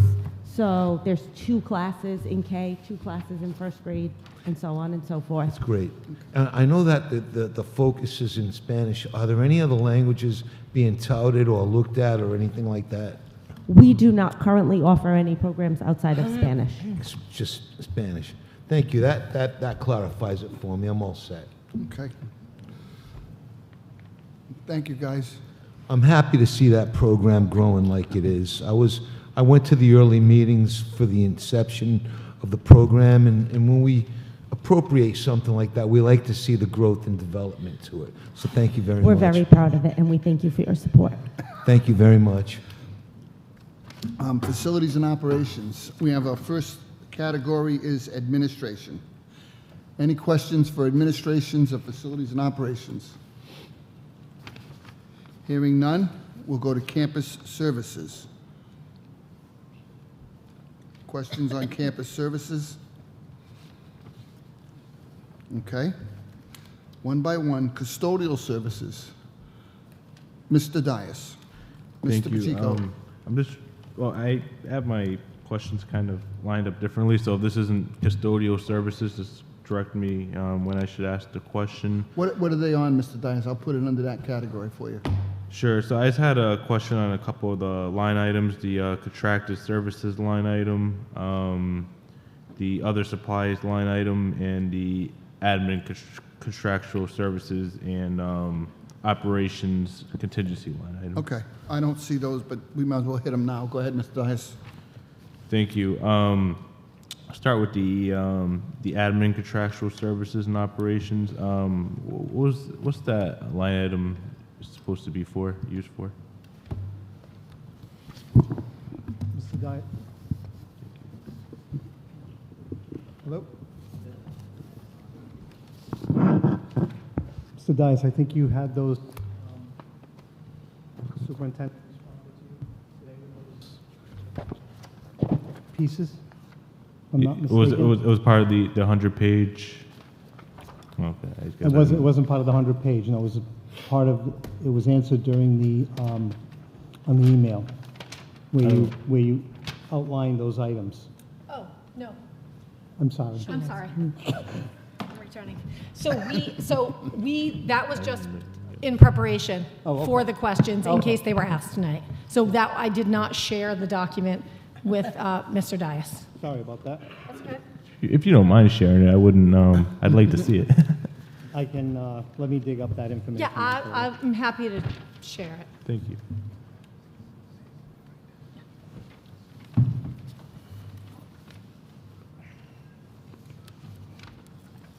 So which one would you like first? The admin contractual services.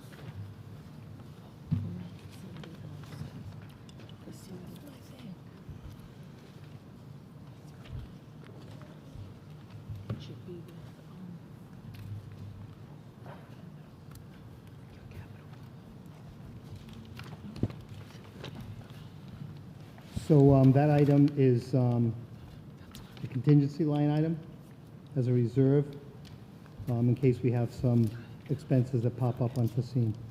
Have we used that in the past? We have. Okay. Next was the what buildings are we currently renting or leasing out of that line item? So we have 3 buildings currently.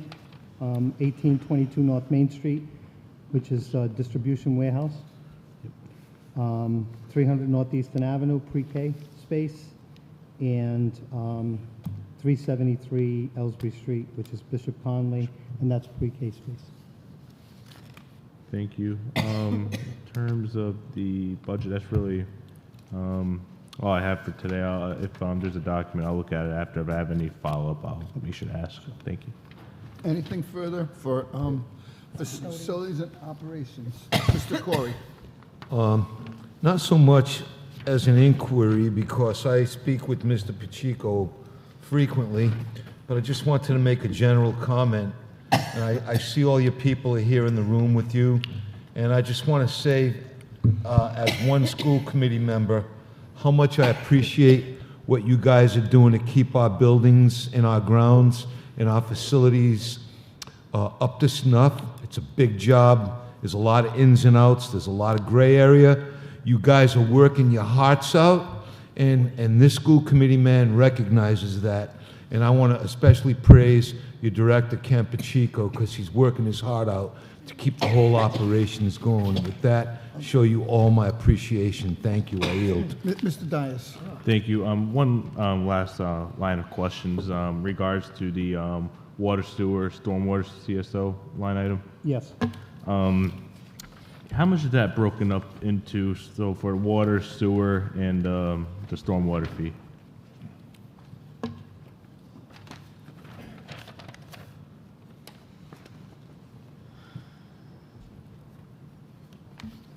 So depending on the facility, size-wise, the way, so water and sewer is obviously very self-explanatory, but when you break down the remainder items, it's based on square footage of surface.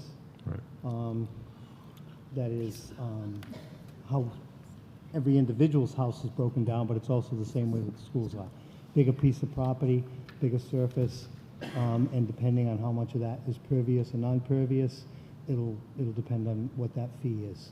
So whatever has to be treated, obviously, you know, the more grass you have, the less issue you have.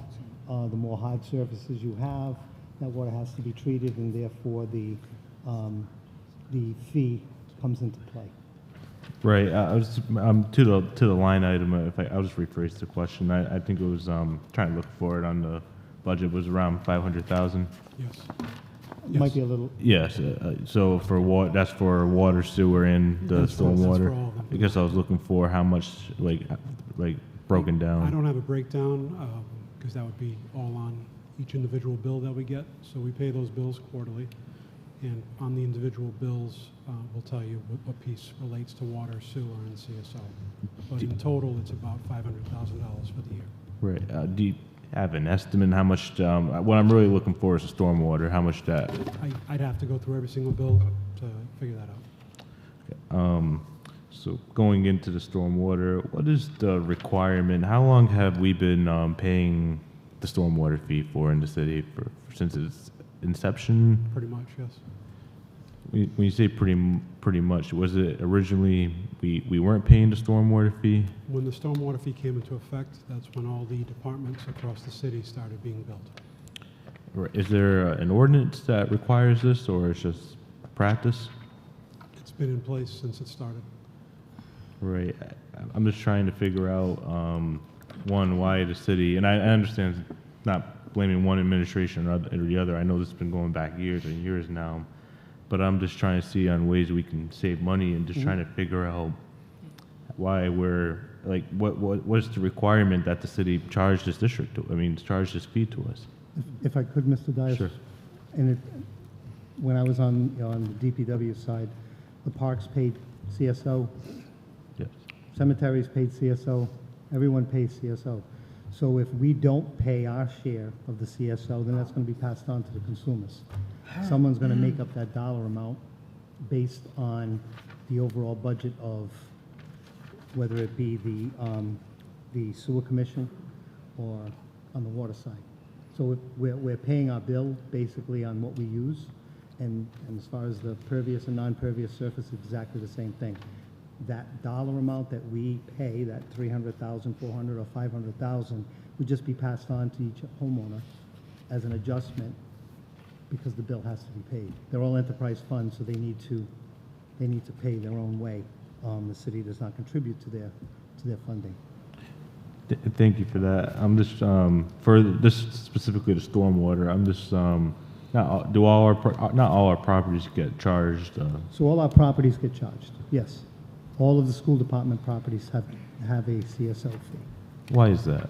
I don't know. Because so the CSO fee is, we're not paying for the grass areas. For instance, if you take a look at Fonseca has a field on that property, and there's a little bit of grass surface all around the building, but the parking lot is a surface that has to be treated. So that water drains into the system, into the sewer system, and basically has to be treated at the treatment plant.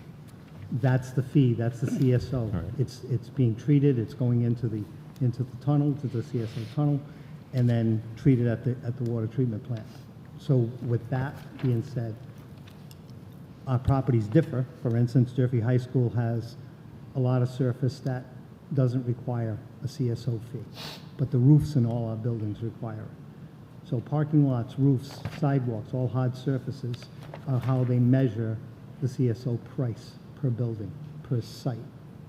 Is there, have we, or maybe something we should consider looking into doing some sort of analysis or looking for ways that we can, collect the rainwater, or either collect it, try and find a way that we do not have to get charged a fee, which my personal opinion, I don't even think we should be charging any city resident this fee whatsoever, and hopefully that's something we look forward to in the future. But just keeping it to this, have we done that? We haven't done an analysis as to what it would take for us to come up with gray water or come up with some way to use that water, be it storage, changing our parking lots to a pervious surface, depending on what we want to do in order to get rid of our hard surfaces. There's going to be some we can't avoid, and then we'd have to treat it, but I've never done a district-wide analysis of that work. Sure. I like those requests to the superintendent. That's something we could look into, and then possibly long-term, we could save money. I yield. You done? Okay. Thank you, Mr. Pacheco. Mr. Chairman, would it be possible I have an orphan department that's on the end of the transportation? If you have any questions, if I could bring her down now, if that's possible. What is this, transportation? Transportation is dead last. Okay, it's on the dead last. Go agenda. ahead. Well, hold on. Can we just finish your department? Yeah. Anybody have any further questions on maintenance, nutrition, or security? Those are the three areas. Last three. Hearing none, transportation.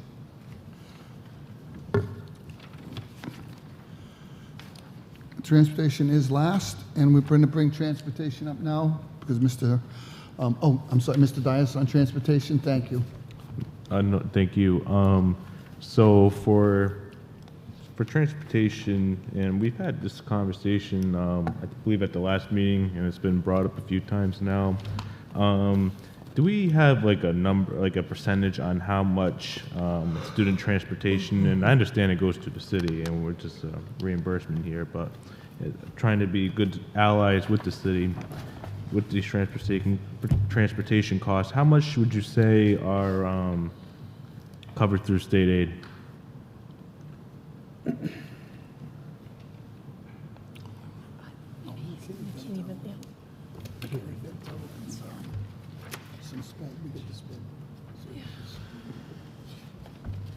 I think it's McKinney-Vento and the special needs.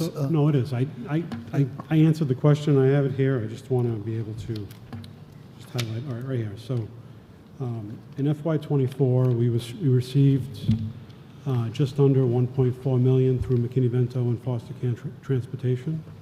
In addition, in Circuit Breaker, we received just over $1.4 million in transportation for out-of-district students.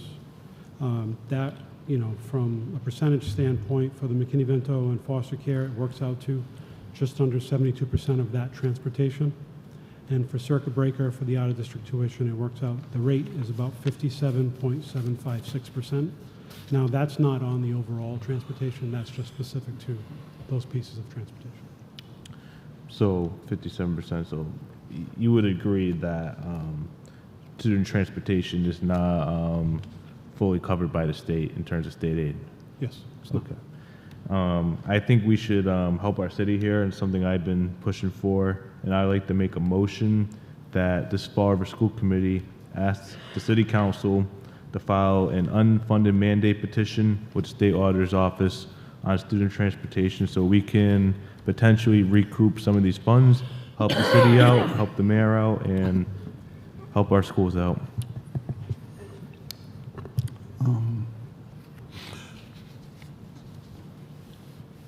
I think, Mr. Dias, that is a good advisory. I did have the MMA in Government Center last Friday. I just happened to be sitting with one of the members of the City Council. Mr. Kadim was there as a representative from Seekonk, and the conversation did spin, a lot of it did spin around school transportation.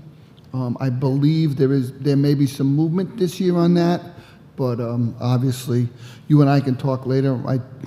I support you 100% on that one, and everybody in the building should know it. So let's see what we can do going forward. I wish you the best. I do. You got a question? Yeah, Are you done, Mr. Dias? Yes, I read the motion. I was looking for. there's a There's motion? no second. Oh, I'm sorry, I did not hear you made a motion. You did. Oh, motion to petition the city council. Thank you. Mr. Dias, say it again, please. I Sure. didn't hear you. No worry. The motion was that we as a school committee asked the city council to file an unfunded mandate petition with the state auditor's office to look into recouping some of these funds for the city. I'll second it. Discussion? Deb, give it a call, please. Mr. Aguirre? Mr. Bailey? Yes. Mr. Dias? Yes. Mr. Corey? Yes. Ms. Larrabee? Yes. Ms. Pereira? Mayor Coogan? Yes. You still got the floor, you done? Oh, I would, so I know this will go to the city council, and hopefully it's a fruitful discussion and good things come out We'll of send it. it over, thank you. Thank you. Ms. Larrabee, do you have a question? Yeah, I just want to revert back to safety. Did we get to safety yet? Security. Security, Yep. safety, yep. So, I do have questions, I have concerns. Sorry about that, nope, I don't need you to come down, John, thank you. But there are questions and concerns that will probably have to be at a facilities and operations meeting, an executive session. But that's all. I do have concerns and lots of questions. Okay. Just want to All let right, that be on known. record. Anything further for facilities and operations? Okay, thank you, Mr. Pacheco. Any questions on the finance department? Mr. Almeida, you're going to be grilled now. Any questions for Mr. Almeida? Oh, Mr. Dias? Thank you. I believe this line item is in here, or it's, I forgot if it was finance or HR. Michael Joyce's services, would that fall in finance? That's fine. It actually falls under the special ed department, but, because that's where we pay it out of. I'll take the question, it's fine. Okay, when does that come up on the agenda? Is that- It's about 5 items down, Mr. Dias. I'll wait. You wait this bed? Okay. Anything on finance then? Hearing none. Next up is Human Resource Department. Human Resource Department. Anybody hear anything on that one? Yes. You do? Ms. Larrabee? Yes, Mr. Lally, please. Hi, Mr. Lally. I've been a pretty strong advocate for the HR department, where in the case of, I just don't think we have enough people.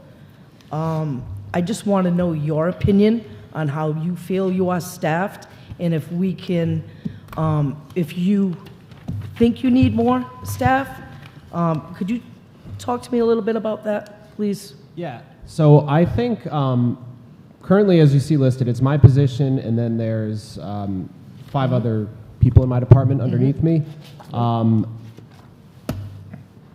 The easiest way to answer that is I think for right now, we're in good shape. And the reason why I say that is I started in this position in July. The human resource manager position was new as of, I think it was last February, March, just about a year, about a year ago. And then just as recently as last Monday, March 10th, we just hired a new human resource coordinator. That position was, I don't want to say vacant, but sort of a part-time position since I started, while we tried to fill it with a new person. So all that's to say is I really feel like my team is really now sort of fully filled out at this point. And one thing that, you know, I've talked with Dr. Curley about is looking at how I can utilize the team as it stands right now, looking at job descriptions and figuring out if there are things that we can shift, you know, maybe utilize people a little bit differently or better than they have in the past. So I think right now I'm okay with the staff that I have. I think the things that I'm looking to do with the department and you know, the goals that we have, I think we can accomplish. I think as I sort of, you know, end this year, move into the summer, into the start of next year, get a full year under my belt, I'll have a much better idea of, you know, if that team does need to expand or not.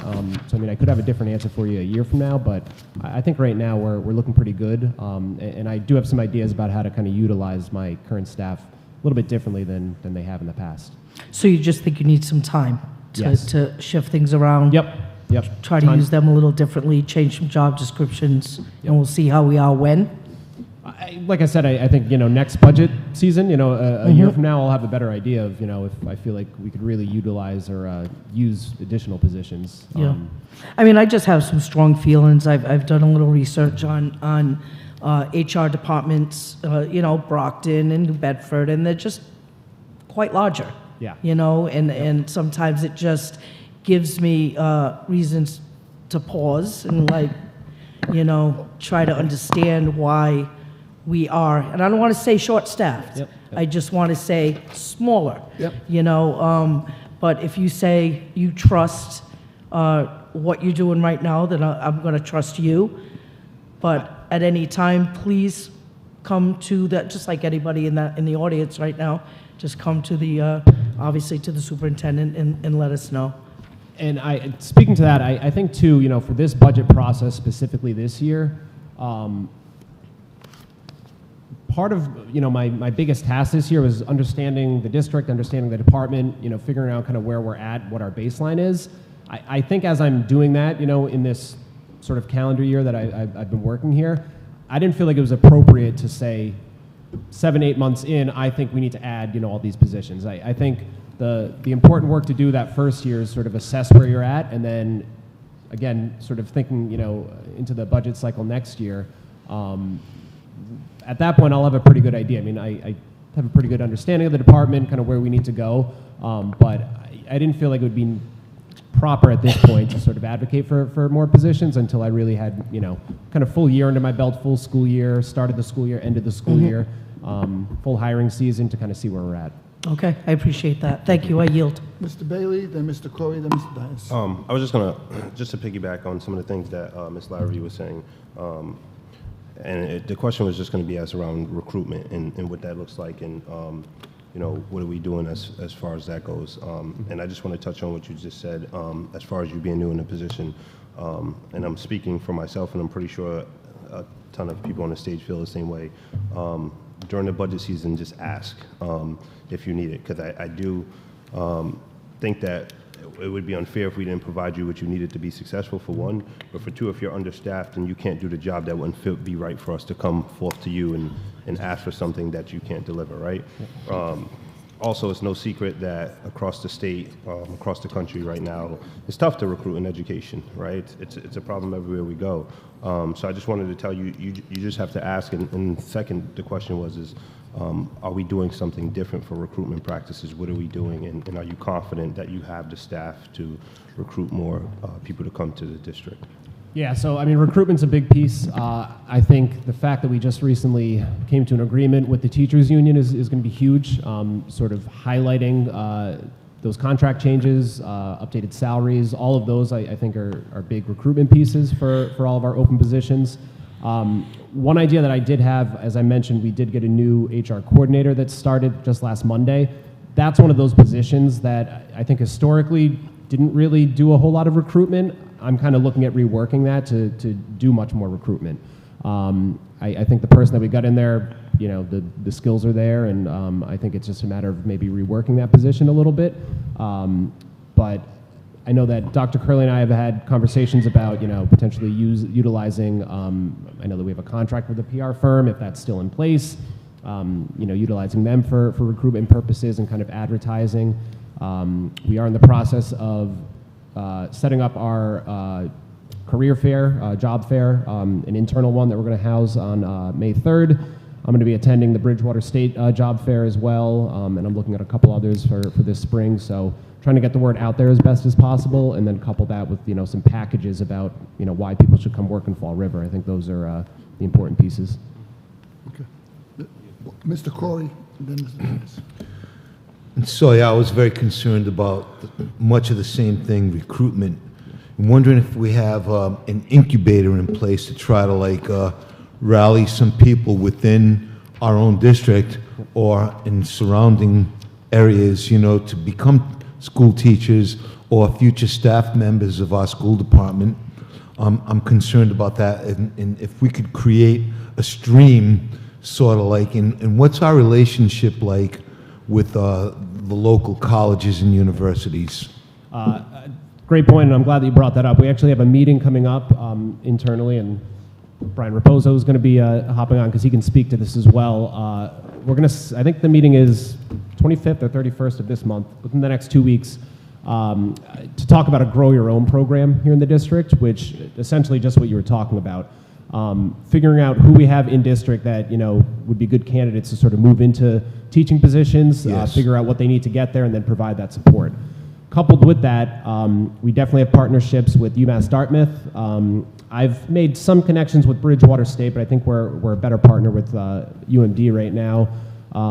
Brian Raposo and I met recently with representatives from Roger Williams University, specifically looking at their special ed program and getting educators licensed in that.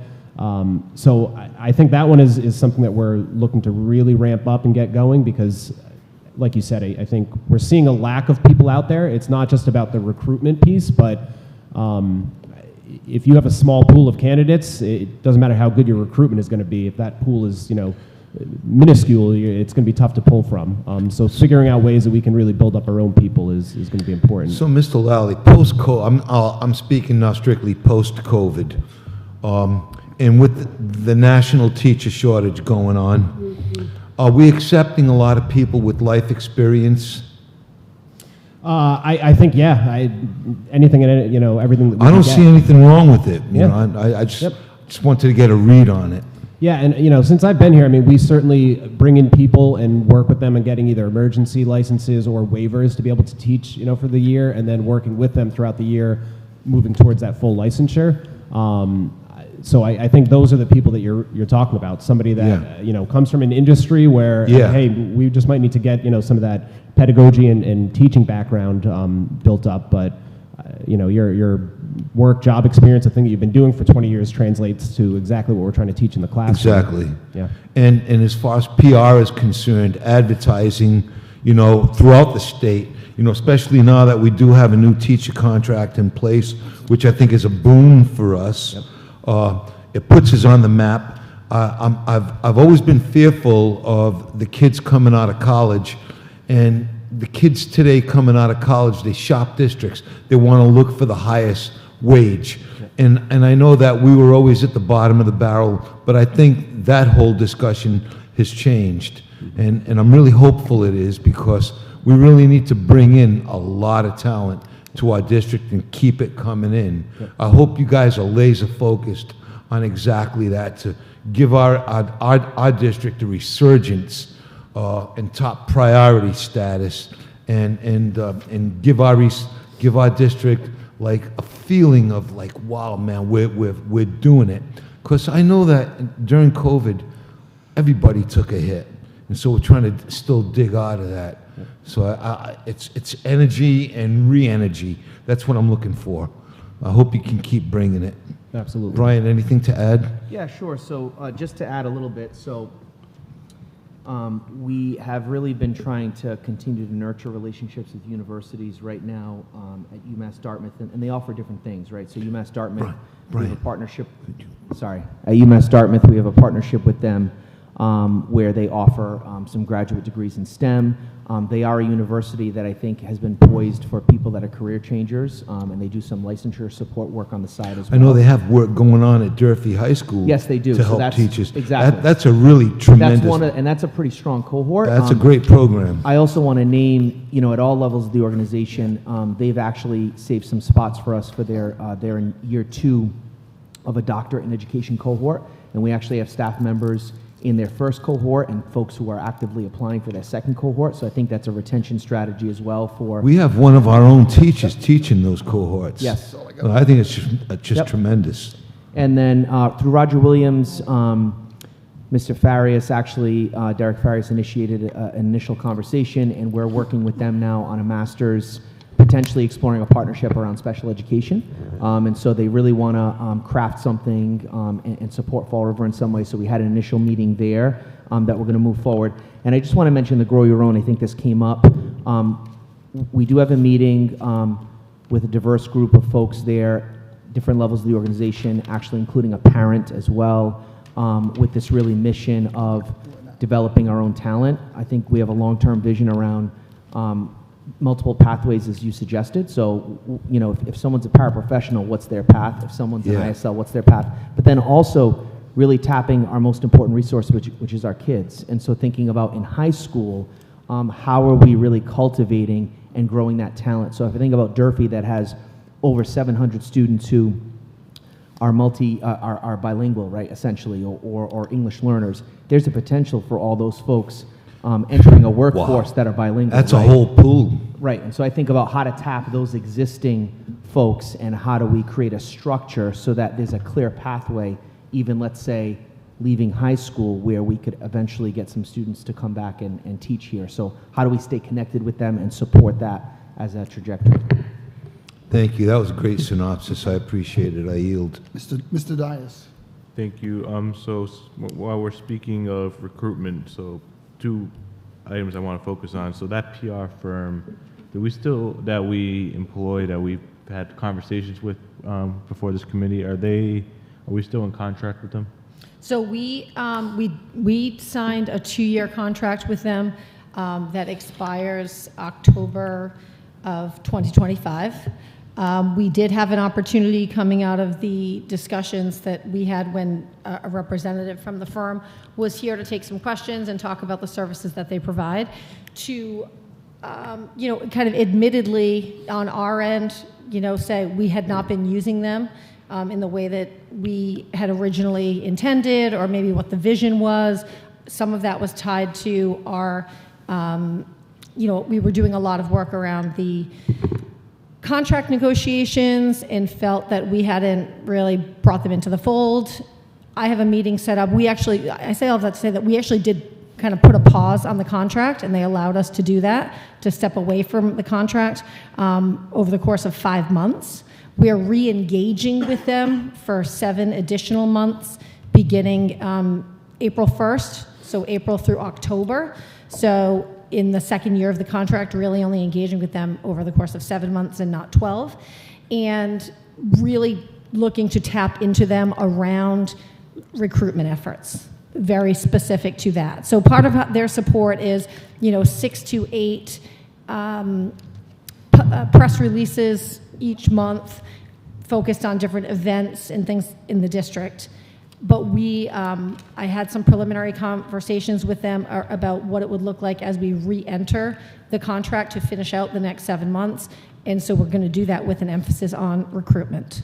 And that's starting up April 1st. We have a meeting set up in the next couple of weeks to plan forward for that. No, I appreciate that. I also appreciate the fact that they're willing to pause the contract. Mm-hmm. I think that shows good efforts on their part.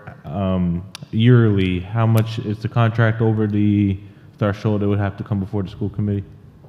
So I think it came before the school committee initially, is my understanding, a year and a half ago.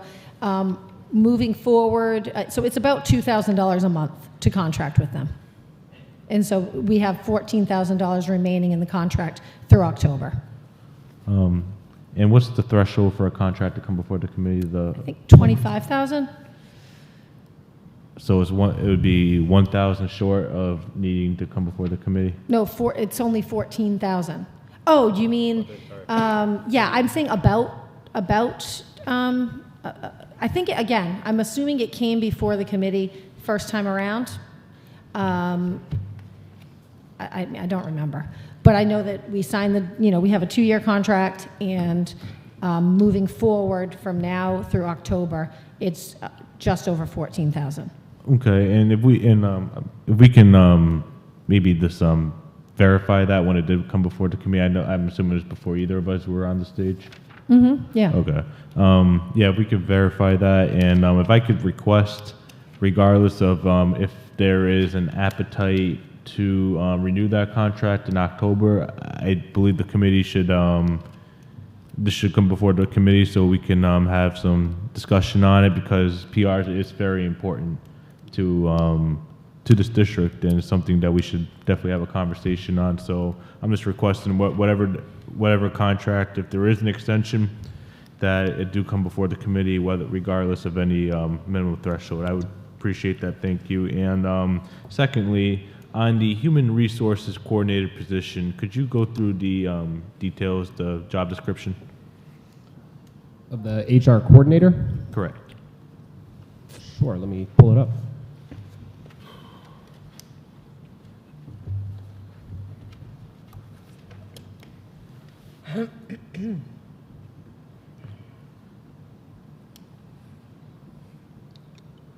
I'm going to be asking questions on whether, because I really think there should be someone solely focused on recruitment, and I understand there's a coordinator position, and that might take on multiple different responsibilities, and I think it's really important that we have a position that is solely focused on that. So just a heads up as to why I'm asking. Okay.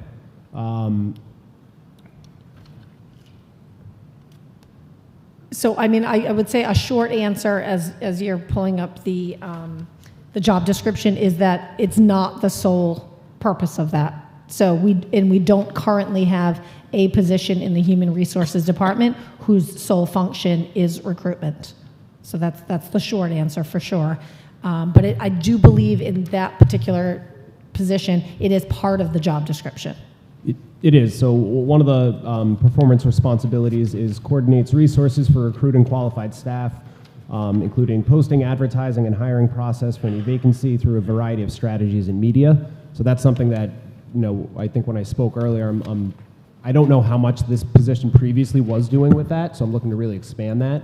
And then I think another main part of this role, managing the evaluation system for staff, sort of organizing that, working with principals and supervisors around the evaluation, making sure that plans are accurate and deadlines are met, and then absence management as well. So assisting staff with our absence management system, fielding questions on that system, that platform, setting up new employees, things like that. But recruitment, definitely one of the pieces. I think that's one of those things that, like I said, I don't know how much the previous person was doing in that role, so hopefully something we're looking to expand with this one.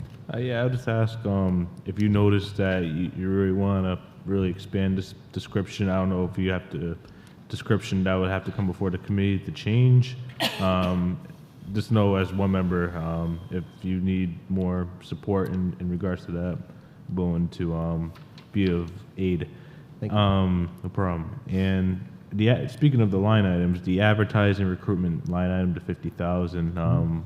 What do we expect that to be used for? Like, what type of advertising recruitment are we going to be doing? So I know previously, there was a contract done with Cox Media.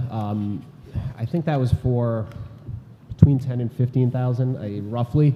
That was, I think, a year contract that was due up this past fall. We actually decided not to renew that contract. We just felt like that was mostly radio and TV spots. A lot of it was promotion for the job fair that we were holding last spring. I think some other promotion around just, hey, there are open positions in Fall River schools if you want to apply. But for that price, I think collectively, that was a topic of discussion at our senior staff meeting. We felt like we really didn't want to spend that money, especially this year while we were going through contract negotiations. We felt like we didn't have a whole lot to necessarily give to Cox Media to sort of get the word out there. So that is one that I know. I believe there were some billboards purchased last year as well. I'm assuming that would have come from that line. So I think we have a lot of money in that line and in that area because we really haven't utilized much of it this year. Social media advertisement going to be a priority? Yeah, yep. Yeah, anytime our jobs get posted, one thing that I'm looking to do is really increase where we post our jobs. So LinkedIn, Indeed, Handshake, which a lot of our colleges and universities utilize. I know most of our job postings get picked up on some of those sites, but ensuring that all of our postings get posted there with accurate information, that's something I'm looking to make sure happens. Right, no, and I'm familiar with Handshake as well, especially getting young college recruits, and definitely Indeed is obviously the big one. Also, I hopefully we also consider utilizing Facebook advertisements. I'm a big fan of Facebook. I think we'll get a lot of different responses there. Yeah. And if very briefly, the contracted services, it's a big line item, $240,000. You could briefly just describe what that would be used for. So my understanding, a lot of that is our evaluation and PD tracking platform that's sort of housed under my department. So that, I don't know if absence management and frontline services, so absence management, our absence tracking platform, we're also expanding frontline to not only include absence management, but overtime tracking and recruiting and hiring. That's actually something that we're starting to roll out going into this spring. We're going to be able to do job postings through frontline, and that actually has, speaking of advertising, that actually has some different websites that it advertises on as well. So those, I think, are the majority of the contracted services for my department. Is there any legal? I know there's some legal mostly in special education. Others there. I don't think anything directly in my department. Yeah, I mean the times that I have had to reach out to sort of outside legal counsel, it obviously gets billed. We're charged for that, but I don't think it's directly a line item in my budget. Thank you. Yeah. Mr. Bailey. A question I just had to ask, I forgot. As far as exit interviews, are we doing any type of exit interviews? And then also when we talk about recruitment, just to get back to that, do we have any like any type of analytics or data around recruitment with some of the tools that we're using?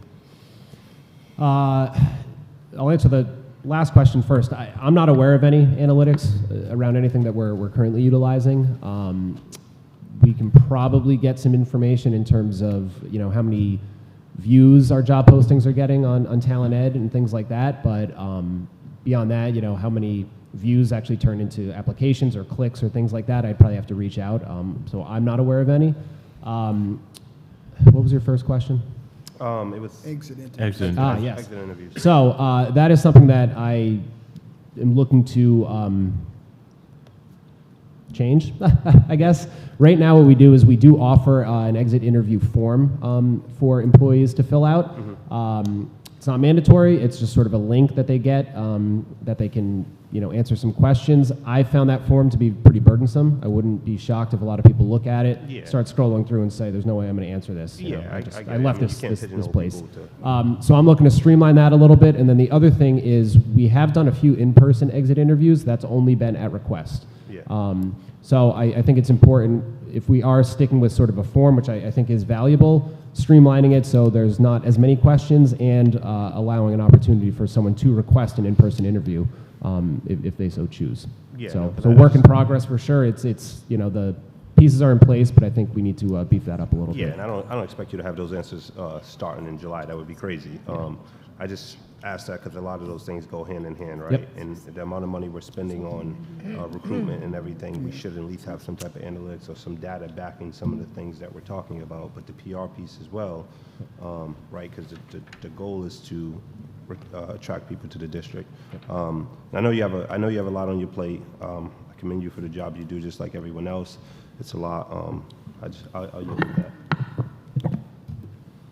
Mr. Dias. Thank you. Just real quickly on exit interviews. So and I'm glad you're really taking an issue with that. For the exit interviews themselves, do employees know they have the right to request in-person exit interviews? Is that something we're advertising? I don't think previously, no, necessarily.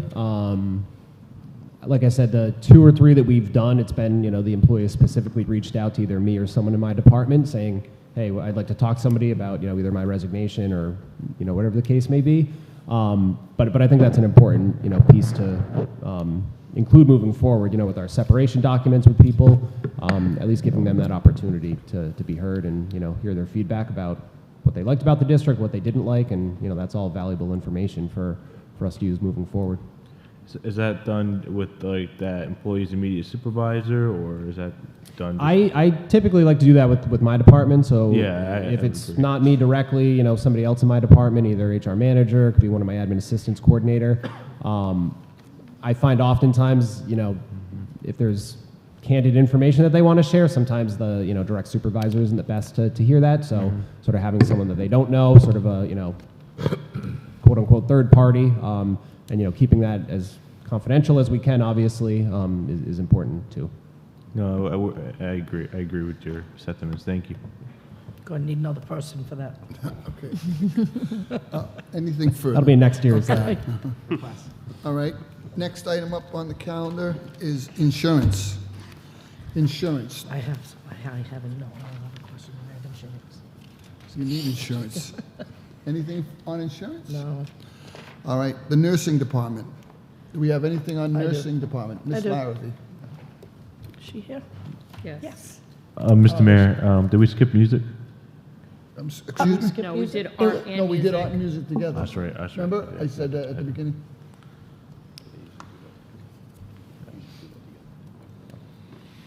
How are you? Good. Good. Just a couple questions on the staff and if they are certified, the whole staff, faculty, especially people that work directly with children, certified in first aid, CPR, AED. Is that in the budget, and is everybody certified? Not all the staff is certified. All right, not all staff that work with children? Right, yeah. Not all Right. staff that work with children are CPR, AED, and first aid certified. In our safety plans, we have a list of staff that are certified in each school. My dear, could you speak closer to the microphone, You please? can pull it closer, the whole thing, there you go. Yeah. So we have safety plans that are in each school, and there's a list of staff that are certified in each school. So- And those are in the principal's office and they're in the nurse's office. So there are safety plans in every principal's office with those people listed who are certified. So if something happens in the school, there's always somebody in the schools that are CPR certified, first aid certified, AED, and whatever certifications there are, say EpiPen or Narcan. I know we're doing it with the students now, those certifications. So, but it's not necessary, I don't want to say necessary, because I think it's necessary that everybody who works with children is certified. So I guess this is for you, Dr. Curley. Is that something that has never happened in the district? It's never been budgeted? So I'm not guess- going to lie. I was sending a message to Mary Ellen Shaw telling her she should go home, and I missed the first No, part just of that. about, just about the staff, especially those who do work directly with our students, being certified in CPR, first aid, AED. Is that something that's never been, I guess, the case in the district, where everybody is certified? Or has it been the case where just a few select people are certified in those areas? I think it hasn't been the practice that everybody gets certified. Has not been the Yeah. practice. Do you think it's necessary or not? So was the question, was the context literally like all of our staff, every All teacher, of our staff every... that work with children. I don't know. I'll be honest with you. We hadn't really thought of it. We have, medical professionals in every building, and we do have some staff. Yep. And there really hasn't been any discussion around it. I think that we could be well served if we had more people who were trained in those areas. Right, I guess that's where it brings me to the budget. I Mhm. mean, if it's in the budget, I would just like to know what the expense would be, the time would be, who would do it. I guess if it's ever been in the district. I mean, I was asking a few people in the district, use CPR for first aid? No, I use CPR. And these are teachers and paras. And so I guess it just it sparked something to ask. And I didn't know if it was because of the budget or if it was time constraints or we just focus on a certain few in each school. Well, I know in the past, I've been here for 23 years, and I was a CPR instructor, and the practice was that there was like 3 or 4 of us that were CPR instructors, and we'd get lists of individuals who were interested in each school, who were interested, and we would go and they would pay, the school department would pay us stipends, and that kind of went by the wayside. Okay. And that's been, All right. you know, several years, but it's So- never been, Right. been practice, you know, the current practice isn't that, you know, we just don't, you know. So I guess my follow-up, and I guess it's for whoever wants to answer it, you or Dr. Curley, is it mandatory to have staff certified in those areas in every school? It's mandatory that the healthcare professional is certified in CPR and first aid and AED trained. So healthcare professional, we're talking nurses? Nurses. yeah. Correct? And we Okay. have, in most buildings, we have 2 nurses, except for the smaller schools, and they're there from, you know, the time school starts until after. Right. So they're usually, you know, there's usually someone who's always AED CPR certified at a school. But aside from them, we started talking, and by we I mean Dr. Bronhardt and I, and I'm not sure if it happened or didn't happen, whether or not they offered it during professional day, where we were going to have a sign up for teachers and paras to become CPR certified. And it was going to be done by the Fall River Fire Department. Mhm. I think that was kind of just something that we started talking about, and I'm not sure whether that happened or not, but Right. it was in the early stages, and I think that was as a result of the Morton Middle School student. As far as AED training, is that just the nurses as well in the schools? Yes. Okay. So, I mean, I guess it just leaves me with a little concern with say Durfee, with the amount of students at Durfee, with the amount of faculty at Durfee, and it's only mandatory for the nurses. Say there's, what, 3 or 4? 3 of them. I don't even know how many, 3, right, at Durfee? But I guess this is for, now that I have my answers, I guess we could probably have further conversations about this, because I think I feel a little differently without making a big deal about it. But I think that's all I have for now. I appreciate your honesty, but I yield. Mr. Dias? Thank you. So 2 questions. First, I 100% agree with my colleague. We need to really, maybe it has to come through policy. We have to, you know, make sure this is mandatory, that we have our staff CPR AED certified. So I like to make a motion that we refer that issue to policy subcommittee. I'll second. There's a motion to, Mr. Bailey, did you second it? Yes, I did. it is a motion to, do you know what it is? No, I'm sorry, Mr. Dias, I was asking about the. That's okay. I can repeat them. It was just a motion to refer Ms. Larrabee's concern to policy subcommittee so we can look into a policy. I have a motion and second on referring Ms. Larrabee's questions about CPR and AED to the subcommittee. Deb, could you please call the roll? Mr. Agia? Mr. Bailey? Yes. Mr. Dias? Yes. Mr. Corey? Yes. Ms. Larrabee? Yes. Ms. Pereira? Mayor Coogan? Yes. Thank you. And that's, Thank you. Oh, I'm sorry, No, it's Mr. Dias. that's okay. That's actually all I had for now. I yield. Thank you. Anything, Mr. Corey? I just wanted to make a couple of comments, Mary.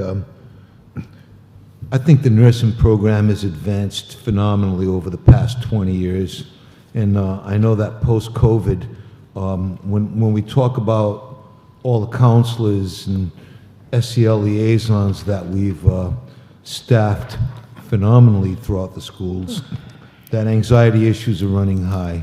I just want to take a moment to praise the nurses as a department, because I know how hard that they're working, especially with student anxiety issues and anything else that might arise throughout the school day. So I would like you to just go back to your people and let them know how much we appreciate their services, really, and how critical their services are for us, for our staff, but mostly for for our students and keeping things on an even keel. It's not an easy job. We don't often talk about nursing in the business of the school committee, but now that we have you here, I want to reiterate my praise for the entire department, and please go back and let them know that. I yield. Thank you. Nursing, last call, thank you. Can I just add something on the CPR? I didn't want Yes, to. So Mr. Reposa. when Mr. Fitzgerald comes up, he can also just add to that conversation because we are actually making some moves there on the teaching and learning side around certifying folks as trainers. The other thing, you know, as a principal, I think it was mentioned, we would typically offer it frequently for after school, so it would always be offered to staff. But really, then it was up to them if they chose to take advantage of that opportunity. But you know, speaking personally at Talbot, you know, we had several opportunities where we may offer that training to staff after school. But I know Mr. Fitzgerald can add a little bit when he comes up. Thank you. And if I could just add one thing, I am getting some messages around the fact that we do have people in our nutrition department that are trained CPR and also in terms of choking. And then on the security side, there are people trained, all of our security officers. So there are more people than the nurses in schools who have some of the training, if not all. Thank you. Thank you. Thank you, Mary. Next department is Parent and Community Engagement, Title I. Mr. Dias. Thank you. Is Ms. Kudo here today? Or Oh, actually, she is ill and is not here this evening. okay. But you could still ask questions, and if we can answer them, then we will. Go ahead, Mr. Dias. Okay, I just want to find out if she has all the support that she needs. She asked for any other positions that weren't included? Or No. No. I mean, you'd have to, we don't have anything else from her, so that is a question that we would have to ask her and then we could get back to you. Like in case there was something she didn't reference or, I'm not sure. Okay. Yeah, if we can find out if there is something that can be discussed with the budget, I'd be if we can maybe include it. It's too late for tomorrow, I guess, but next week or whenever the budget comes back. Sure. I yield.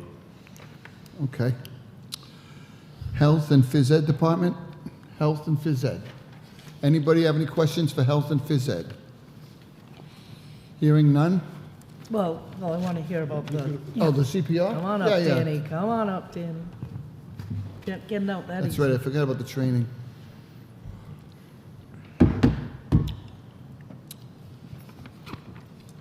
So, in terms of health and in terms of the CPR, Assistant Superintendent Bronhard and Reposo and myself had talked about this year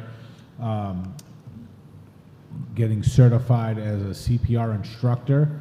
That way we were looking at 4th grade, 6th grade, and after conversations today that are still preliminary, 9th grade health, where kids would receive CPR. Only at the 9th grade level would they receive the American Red Cross certification. At that cost is about $40 a card. With that, we'd also show students how to implement the EpiPen, buying some EpiPen trainers so that if a student they were with were having some type of allergic reaction, they would understand how to administer the EpiPen. Going forward, Assistant Superintendent Bronhard recommended that if I were to be certified, that they could offer after school hours during teacher meetings, possibly to go over the Heimlich maneuver, how to administer an EpiPen, as well as to go over CPR with school staff, not necessarily having to certify them. They could always purchase their own card if they completed a course, but just to give them that skill-based so that if an emergency were to happen, that they would be prepared. Thank you. Oh, you would know that. I was going to ask if our CNAs were trained, but they must be.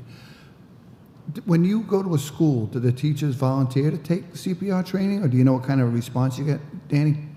So just at the high school, Chris Policino, who is a certified instructor, we currently just put 5 of our teachers through the American Red Cross Lifeguard First Aid CPR, just because we want to expand our swim program. We want to do a learn to swim program where we would teach some kids at the high school level how to swim, and part of that component is the first aid CPR. But as far as other schools, I'm unsure.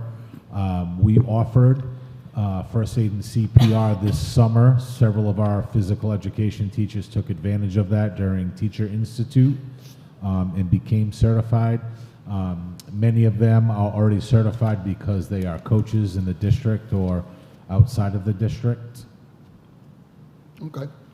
Anything further from Mr. Fitz? Mr. Dias? Thank you, and it's more of an idea for the Red Cross card. If there's any like grant funding or a grant that we can apply for to help cover those costs, I think that's something we should definitely consider. But yeah, I think we'll have a good conversation in policy subcommittee on this, and thank you for all that you do. I yield. Anything further for Health and Phys Education Just Department? one question. Ms. Larrabee. Sir. Just a quick update on the referee program. Yeah, so the ref reps class, we ran it for the first semester. We ran 2 different cohorts. Brendan Kelly did an amazing job. We did a blended learning model. So the students that were assigned to the class, we allowed them to choose their pathway, one of 3 sports: basketball, volleyball, soccer.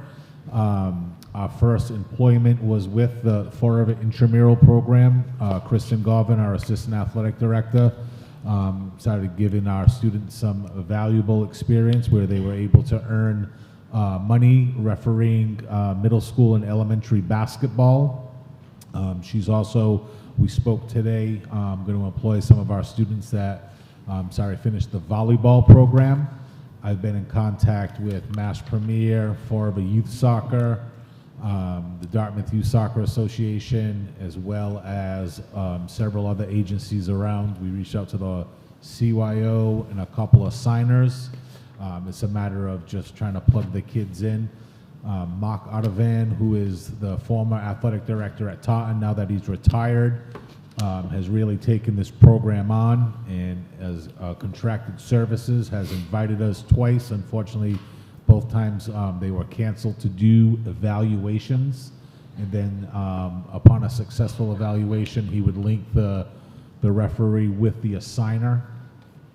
That way we can get these kids working in some gainful employment. Good. Go ahead. What's the breakdown between male and female that participate? We're in probably the- like 60-40. That's not bad. It was Yeah. better than what we thought, right? Yeah. It was going to be more. At the beginning, we had one girl, right? The first class we ran, we had 1, 2, 3, 4, Oh, more than- okay. 4 or 5, I want to say. Yeah. It gets tough, period 1, when you got to balance all the students we try to target were some of our athletes to get them Yeah. working in the system. And it's tough with all like the school constraints, I guess. Mhm. Like, they need their certain classes at certain times. So what we did with the phys ed teachers is the first couple of days we went around and asked anybody if they would really want to be in that class as like a recruitment when we do our routine and ritual. A couple of kids took on to it, but after seeing the buzz, because Brendan Kelly brings them into the gym to give them real life experience. So one week it may be they're refereeing a basketball game amongst the kids in the class. He's going to go over the hand gestures, all the things. Other kids were starting to peek around the curtain and generate some buzz. And once they saw their peers starting to referee and make some money, we've had a lot of kids ask about it. So Yep. it's something that we're I going to love hope it. to grow, Yep. and they get a physical education credit Yeah. for it. Great. Mr. Bailey. Thank you for the update. Hey, can you send that over to me and send me some information on that? Yeah, absolutely. I'd really be interested in that. Gonna steal it? No, I've I'm been. just Well, it's kidding. big. It's big at the MIA right now Yeah. because of the referee shortage as well. Right. So, Yeah. I've been, discussing that, and I think it'll also be big not just for the schools, for the community. Right. Because I mean, when you look at what officials are getting paid throughout the week, I mean, it's Right. good money.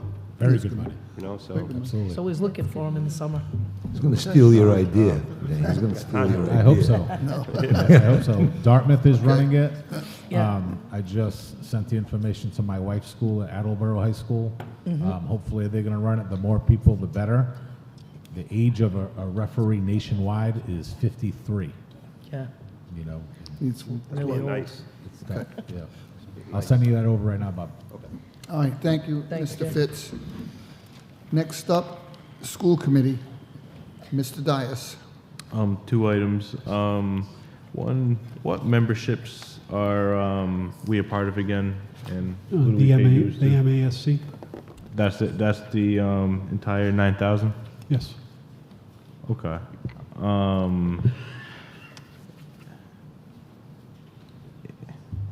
And lastly, just real quick on the membership.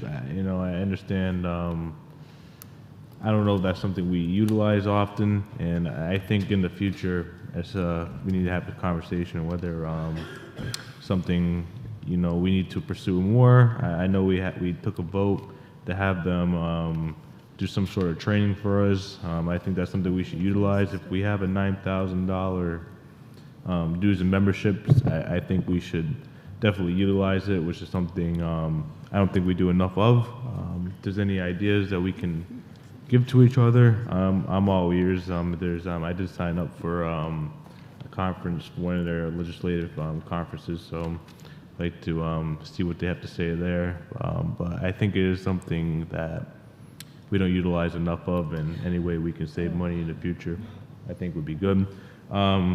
The last item I'm going to ask, I don't know if this is in the school committee line item, because that's the entire, I don't know if this comes out of another line item, but the Whiston's contract for our sandwiches, where's that come out of? Out of the school committee line, the supply line. I don't see it in the school committee line item. Is it under expenses? Is there an expense line item, Mr. Dias? Not that I see. It's just the general supply line. I don't have it up in front of me. It's part of the 2,575. Oh, the general classroom supplies. Oh, how much does that go to Winston's for the sandwiches? $45 a month. It's 45 a month. Mhm. Okay.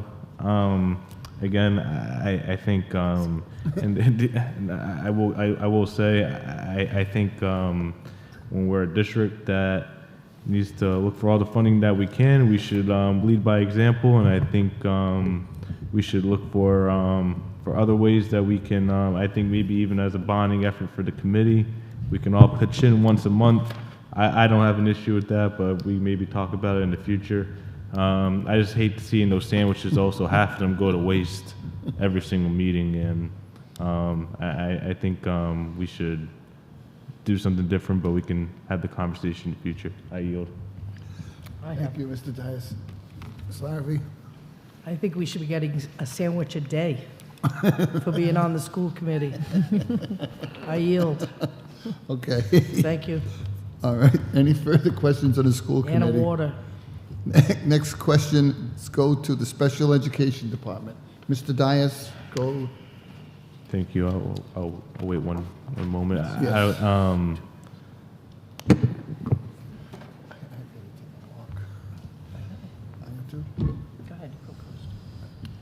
The only question I have, obviously, I appreciate all the work that you do, and I'm not gonna. I didn't even know this was in your line item. The only questions I have is regards to the contract that we have with Michael Joyce. How much had we given Michael Joyce this past fiscal year? Do we have a number on that? I do. Yeah. So Michael Joyce for this year through January, we've paid $108,639. 108 or 180? 108 And 8,000 going through January. from January, this past January. July through January. July through January is 108, and so that could potentially go up to near 200,000. You would estimate? Yes. We have an attorney right on the side of us who's very accomplished, who doesn't make that much. We have, I really think we need to look for ways that we can cut down on that line item. I think that is just way too much money that we're giving one attorney. I'd just like to hear the rationale from whoever can answer as to the services that Mr. Joyce gives to Fall River Public Schools. Michael Joyce is a very... Pull that, Lori, please. Right near you. Pull the whole thing. There you go. Michael Joyce is a very valuable resource for Fall River Public Schools. I can assure you I've worked with several different special education attorneys or attorneys that support school districts with student issues, and that's really what Michael Joyce is here for us for, and he is by far one of the best. He is a former educator, so he certainly understands what the law is around education, but also the practice behind it. The cases that we consult Michael Joyce on are very complicated, involving multiple attorneys, sometimes DCF or other supportive members of the community, families. And really, he is there to guide us. We make the decisions, but he guides us in the decisions that we're making. If we don't have his services and we end up going to hearing on these cases, it will cost this district double what Michael Joyce makes in the course of a year. I can't stress enough what a valuable resource he is. He provides professional development.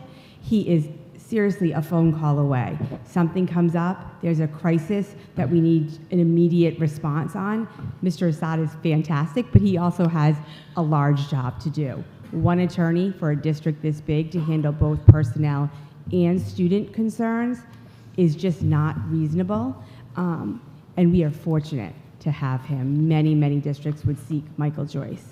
I can't give you the specifics of the specific student or cases that he consults us on, just for confidentiality reasons, but he has saved us thousands of dollars. Our DOJ investigation, he is guiding us through that process, which is a process that no one in our central office team or in this district has gone through before, but Michael Joyce has. So I can't speak enough. No, and I appreciate that, and I appreciate your candor. I'm just also understand that we bill him by the hour or by He bills us by the hour, and I can tell you, you can see his bills, right? They are very itemized down to 20 minutes of an email or a phone call. Very rarely there's never actually a bill that I look at. I look at every single one. I know all those students' names that are in those bills. And when I look at what he has provided for the service for that particular student and our staff, I never question what he has done. There's never anything that makes me say, is that really valid? No, I'm not necessarily questioning his qualifications or the work that he does. I just think he's almost one of the most highly paid individuals in this district, if not the highest paid. If you look at what we just said now, but Michael Joyce does more than just special education work. Am I? Right. He'll do discipline for us. He handles a lot of our procedural pieces around student issues. It could be anything from Title IX investigations to discipline to special ed to bullying. And his rates, Mr. Dias, are comparable to other attorneys that do the same things for other districts. I'm sure that if the superintendent wanted to reach out to other superintendents and ask the attorneys that they use for these similar matters and the amount they charge per hour, I'm confident they would be comparable, for sure. Does Mr. Joyce also handle public records requests? Yes. Some, not all of the time, but he does. He has. Right. I'll speak from personal experience. I would question some of his past rulings on public records requests to members in the district, to citizens requesting records. I think we need to have a general conversation, if not tonight, on what our legal strategy is in general, where we're allocating resources. Potentially we can save by having an attorney in-house, a second attorney in-house, and just seeing where in general we pay for legal services, and I think that needs to be an item on the agenda, and we need to have that conversation and see if we can move forward, because I do think, and I agree, again, I appreciate your candor, and I don't disagree with anything you're saying. However, we need to, in my opinion, bring it in a little bit, and I don't think it hurts looking for other ways that we can save money. So I'll yield. Thank you. Mr. Chairman. Mr. Corey.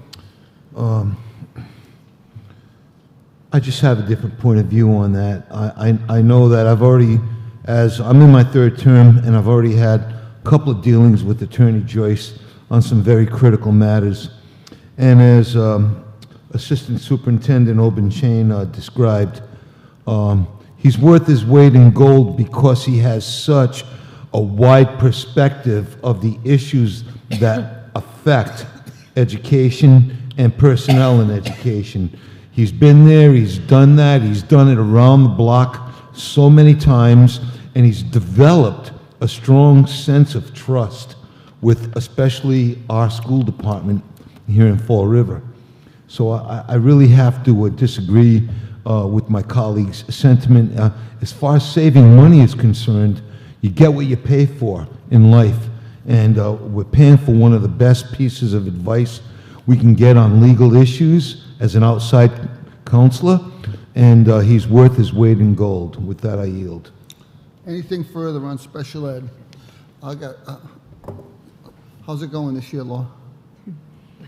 It's going. No, actually, again, we're continuing to move towards our vision to have students be students with disabilities, sorry about that, be included in the general ed setting. The staff is really embracing, that sentiment. Principals are embracing that. We are really looking at outcomes for students with disabilities and trying to get them set up to be the most successful they can be. I can't speak enough about my leadership team. My special education supervisors go above and beyond to try to think outside the box to, again, meet the very complex and multiple needs of our students. Nice. Nice. For sure. Anything further? I just want to make a comment. I know you have your hands full. And I think so.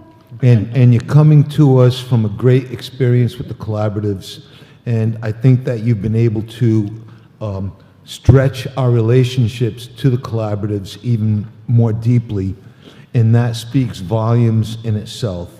And I, for one, really appreciate what it is that you're doing with our special needs department, because for a long time, and I started working in this district in the mid-'80s, and it just wasn't together back then. It's much more together these days than it ever has been. And I'm going back over 30 years.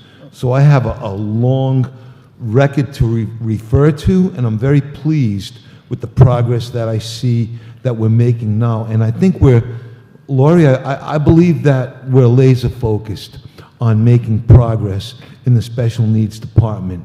So I just want to leave it at that. It's a work in progress, but I'm very pleased with the progress being made. I yield.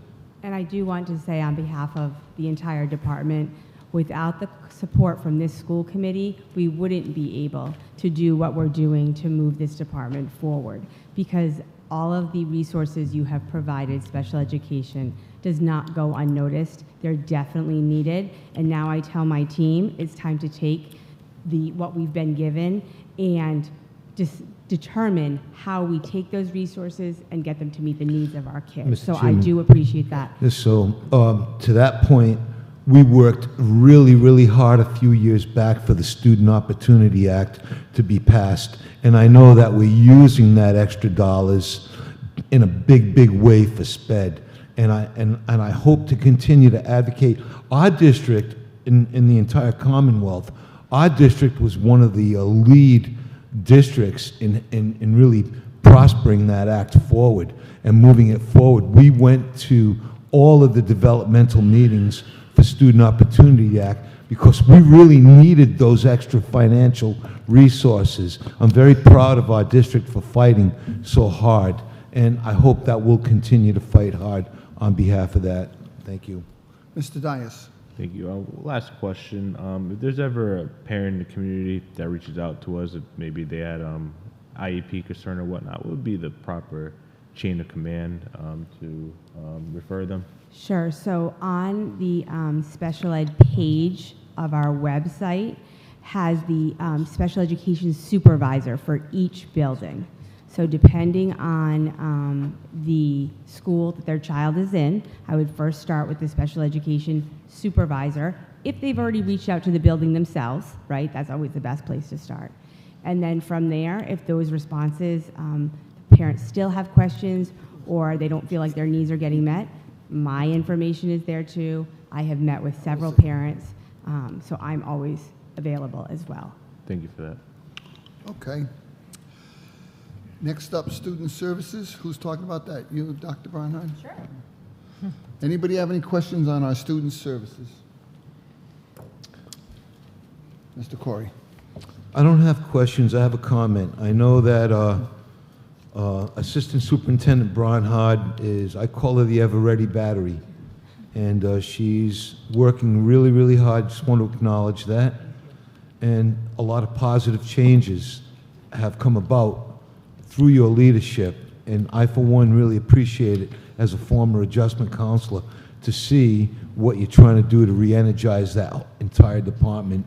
And what I just heard about virtual learning just recently, I'm really pleased, and I know you work really hard to institute those programs, and I know now with the no cell phone policy, I'm sure it's there's a couple of hitches here and there, but by and large, I think it's working out really well. I personally want to thank you for all of that, for instituting all of those policies. Thank you very much. Okay. Ms. Larrabee. Hi, so what I did notice going through, school by school, not one pager by everybody, and I just want to acknowledge the attendance issue that you promised all of us about a year and a half ago, 2 years ago, maybe even more. Time flies.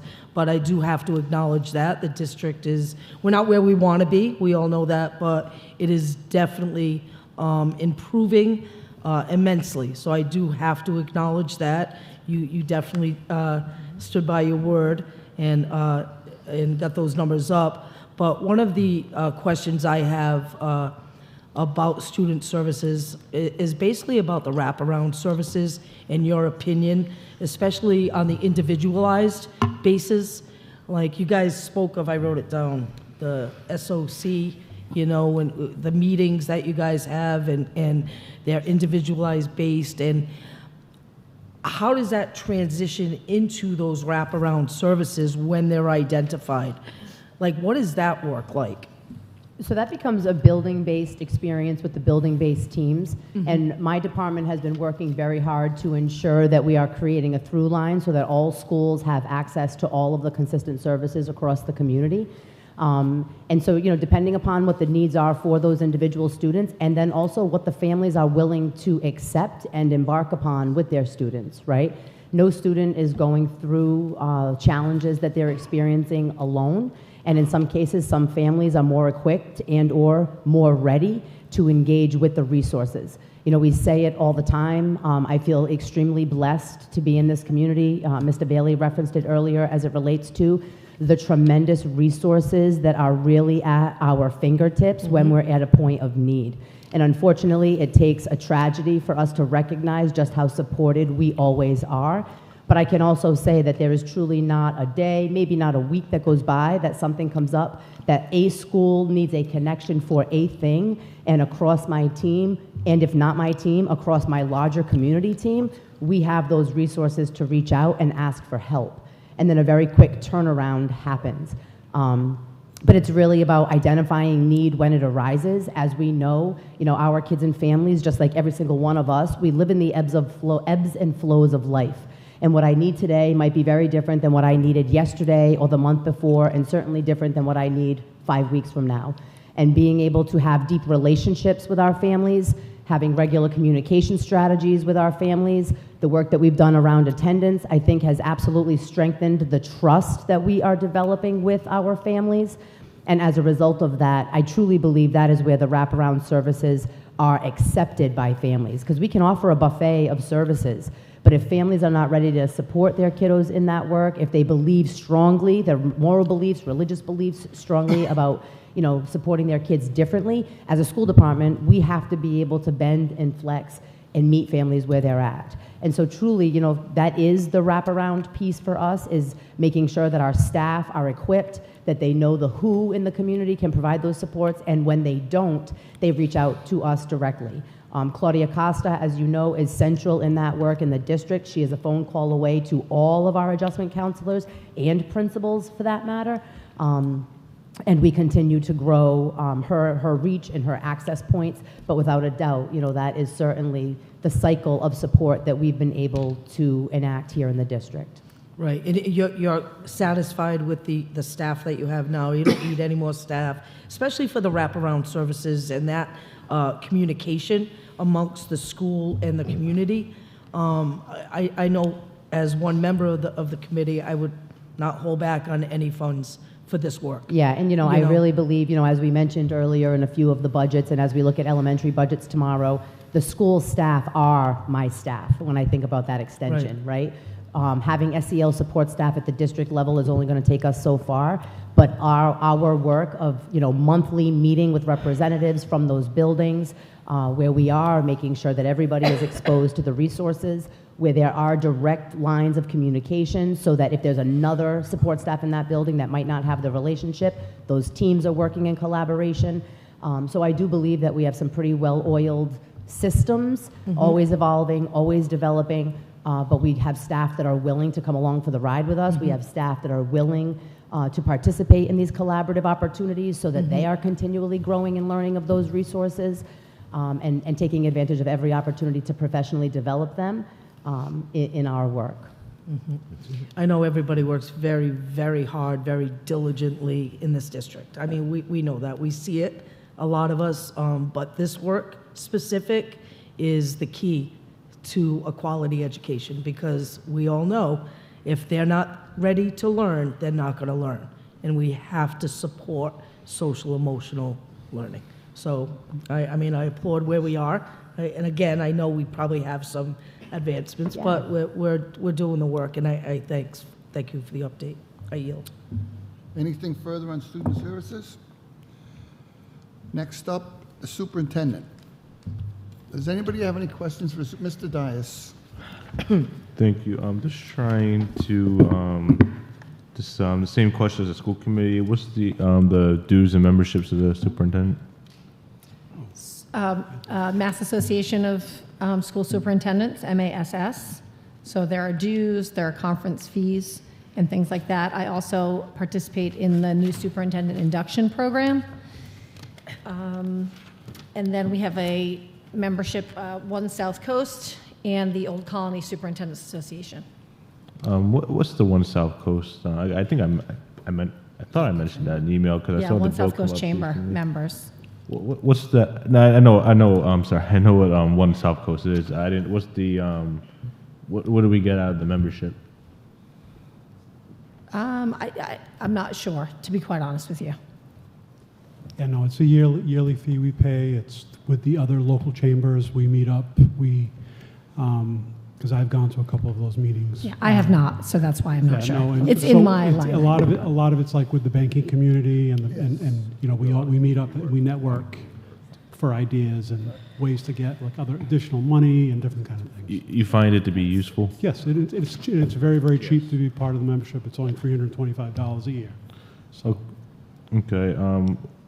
Last three questions. I saw the postage was I don't know if this covers the entire district or if it's just for like 417 Rock Street, but I saw the postage was $45,000. It covers the whole district with the exception of Durfee. Okay. Durfee has its own line item. That makes sense then. And last two questions: the office equipment, furniture maintenance.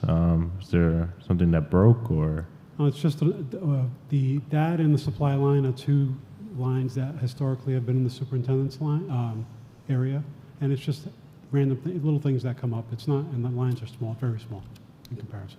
Okay, and just last question, just for the public's edification. What's the Tiverton tuition for again? I know we discussed this What's the when I what? first came on the committee, the Tiverton tuition. Oh, the Tiverton? So oh, it's, go ahead. it's the two, it's, so it's two, so we pay Tiverton for, I believe there's 5 or 6 kids that go, maybe 7 actually, that go to Tiverton. And so historically, we were paying them and we were not getting the benefit of those children. This year, we had the Tiverton children sign up with us and enroll with us. So we worked out a tuition out of state agreement with them where we recoup the money for them and we pay Tiverton to educate them. And so the reason being is it's cheaper for us to do it that way because of where they're located. And we'd be required to offer up busing and everything. And so that was the cheaper of both of the options. And we're actually getting the benefit of the students within our enrollment now. So. Thank you. Yep. Thank you. Okay. Mr. Corey. So again, I don't really have a question, but I do have a comment. And it's been a very challenging year since the superintendent was put into position last summer. There's been a lot of heat up here on the school board at the meetings, a lot of questions, sometimes unfounded. Point of order, do we have any budgetary questions? Yeah, Mr. Corey, this is budget, it's the budget. I just want to praise the superintendent for assembling a strong central team and carrying our district through all budgetary matters Thanks, Mr. Corey. that have faced the school department in the past year. It's not an easy thing to do. Thank you. Next up is technology. Does anybody have any questions for Mr. Cabral? Mr. Dias? Thank you. Thank you, Mr. Cabral, and I have a question, and I know there's a lot that goes into this, and speaking with some individuals on the technology subcommittee, I understand we're getting the best bang for our buck with this. However, I know for copier services, and I know we are a big district with a lot of paper, but I know it's for $435,000. Could you just explain some of the work that we're currently doing to potentially minimize that and move to more digital means of work? So currently, everything is digital. A teacher can send in a work order to the copy center. It stays in a digital depository, and she or he can next year at the same time just click on it and send the job in if they use the copy center. We have 273 devices across the district in the buildings. During COVID, we saw some increase in funding, so we added some machines. But the $435,000 is basically lease costs, and it's all care and maintenance of the machines. They are under state contract, and this company that we've been using for a number of years, I can call, and within 20 minutes, they are at one of our buildings because they understand the need of the students in, central office staff. We will, in fiscal year 26, see a reduction because most of the machines will be paid off by then. However, we'll be coming back to you and have to replace some of the older machines in the fleet. By then, fiscal 26, technologies may change, and I can come to you with a better solution. We're always researching better ways to do things, but we've moved away from mimeograph machines where, to the ability now where we can scan and duplicate color for the special ed department, for board maker for their, pieces of work that they need.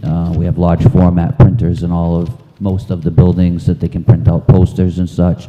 So we've come quite a long way, and working with Mr. Almeida, we've been able to cut down that line significantly over the last couple of years, and we'll continue to do our best to do so in the future. No, and that's what I heard, and I do really appreciate that and the leadership and effort you put into reducing that line item. Hopefully one day we can get that close to zero. Last question, and just my recollection from the Parent and Community Outreach Subcommittee that was held about a few weeks ago, and someone correct me if I'm wrong, however, we currently do not have the technology to post our financial batches the school committee signs off on. Is that there's a a barrier there with data. Am I wrong in saying that? There's quite a few things that we would have to look at related to FERPA and SIPA compliancy, and we'd have to do quite a bit of redaction as far as account numbers, names of individuals, a lot of the stuff that's on the batches. That would be something that would be a much larger discussion with the superintendent and the CFO. My job is to just put on the website what they tell me to do. But I can tell you that as a technology and clerical undertaking, it would be a very large lift after every meeting, knowing the size of some of the batches to make those available on the website. And also, I only have so much room on a website as far as digital space, like a hard drive. I can only upload so much data, so it would slow down the website.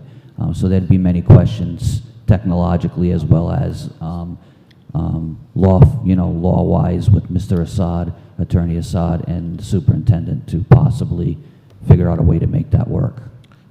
Okay, I'll just say I do appreciate, I don't disagree with your response. I will just say, as one member, I think we should really work for, and I think it'll be really good in the eyes of the public for transparency purposes, for oversight, and just showing the public what we do, that we should post our financial batches redacted if need be by law. However, we should post our financial batches that we as school committee members sign off on the website of the FRPS. I think that would be a great step forward. There's many different districts across the Commonwealth, across the country, that do the same, and the Fall River Public Schools, I don't see any difference. So I really hope that's something we can work out, some sort of plan, even if it's not every single batch, even if it's certain items, if there's something, anything that we can do to take one step forward, I think that would be ideal.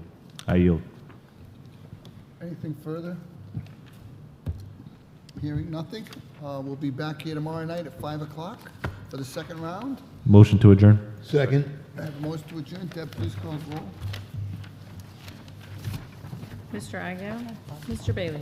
Yes. Mr. Dias? Yes. Tomorrow night. Mr. Corey? Yep. Ms. Larrabee? Yes. Ms. Pereira? Mayor Coogan? Yes. Adjourned. Yes, 5 o'clock tomorrow here. 5 o'clock, everybody.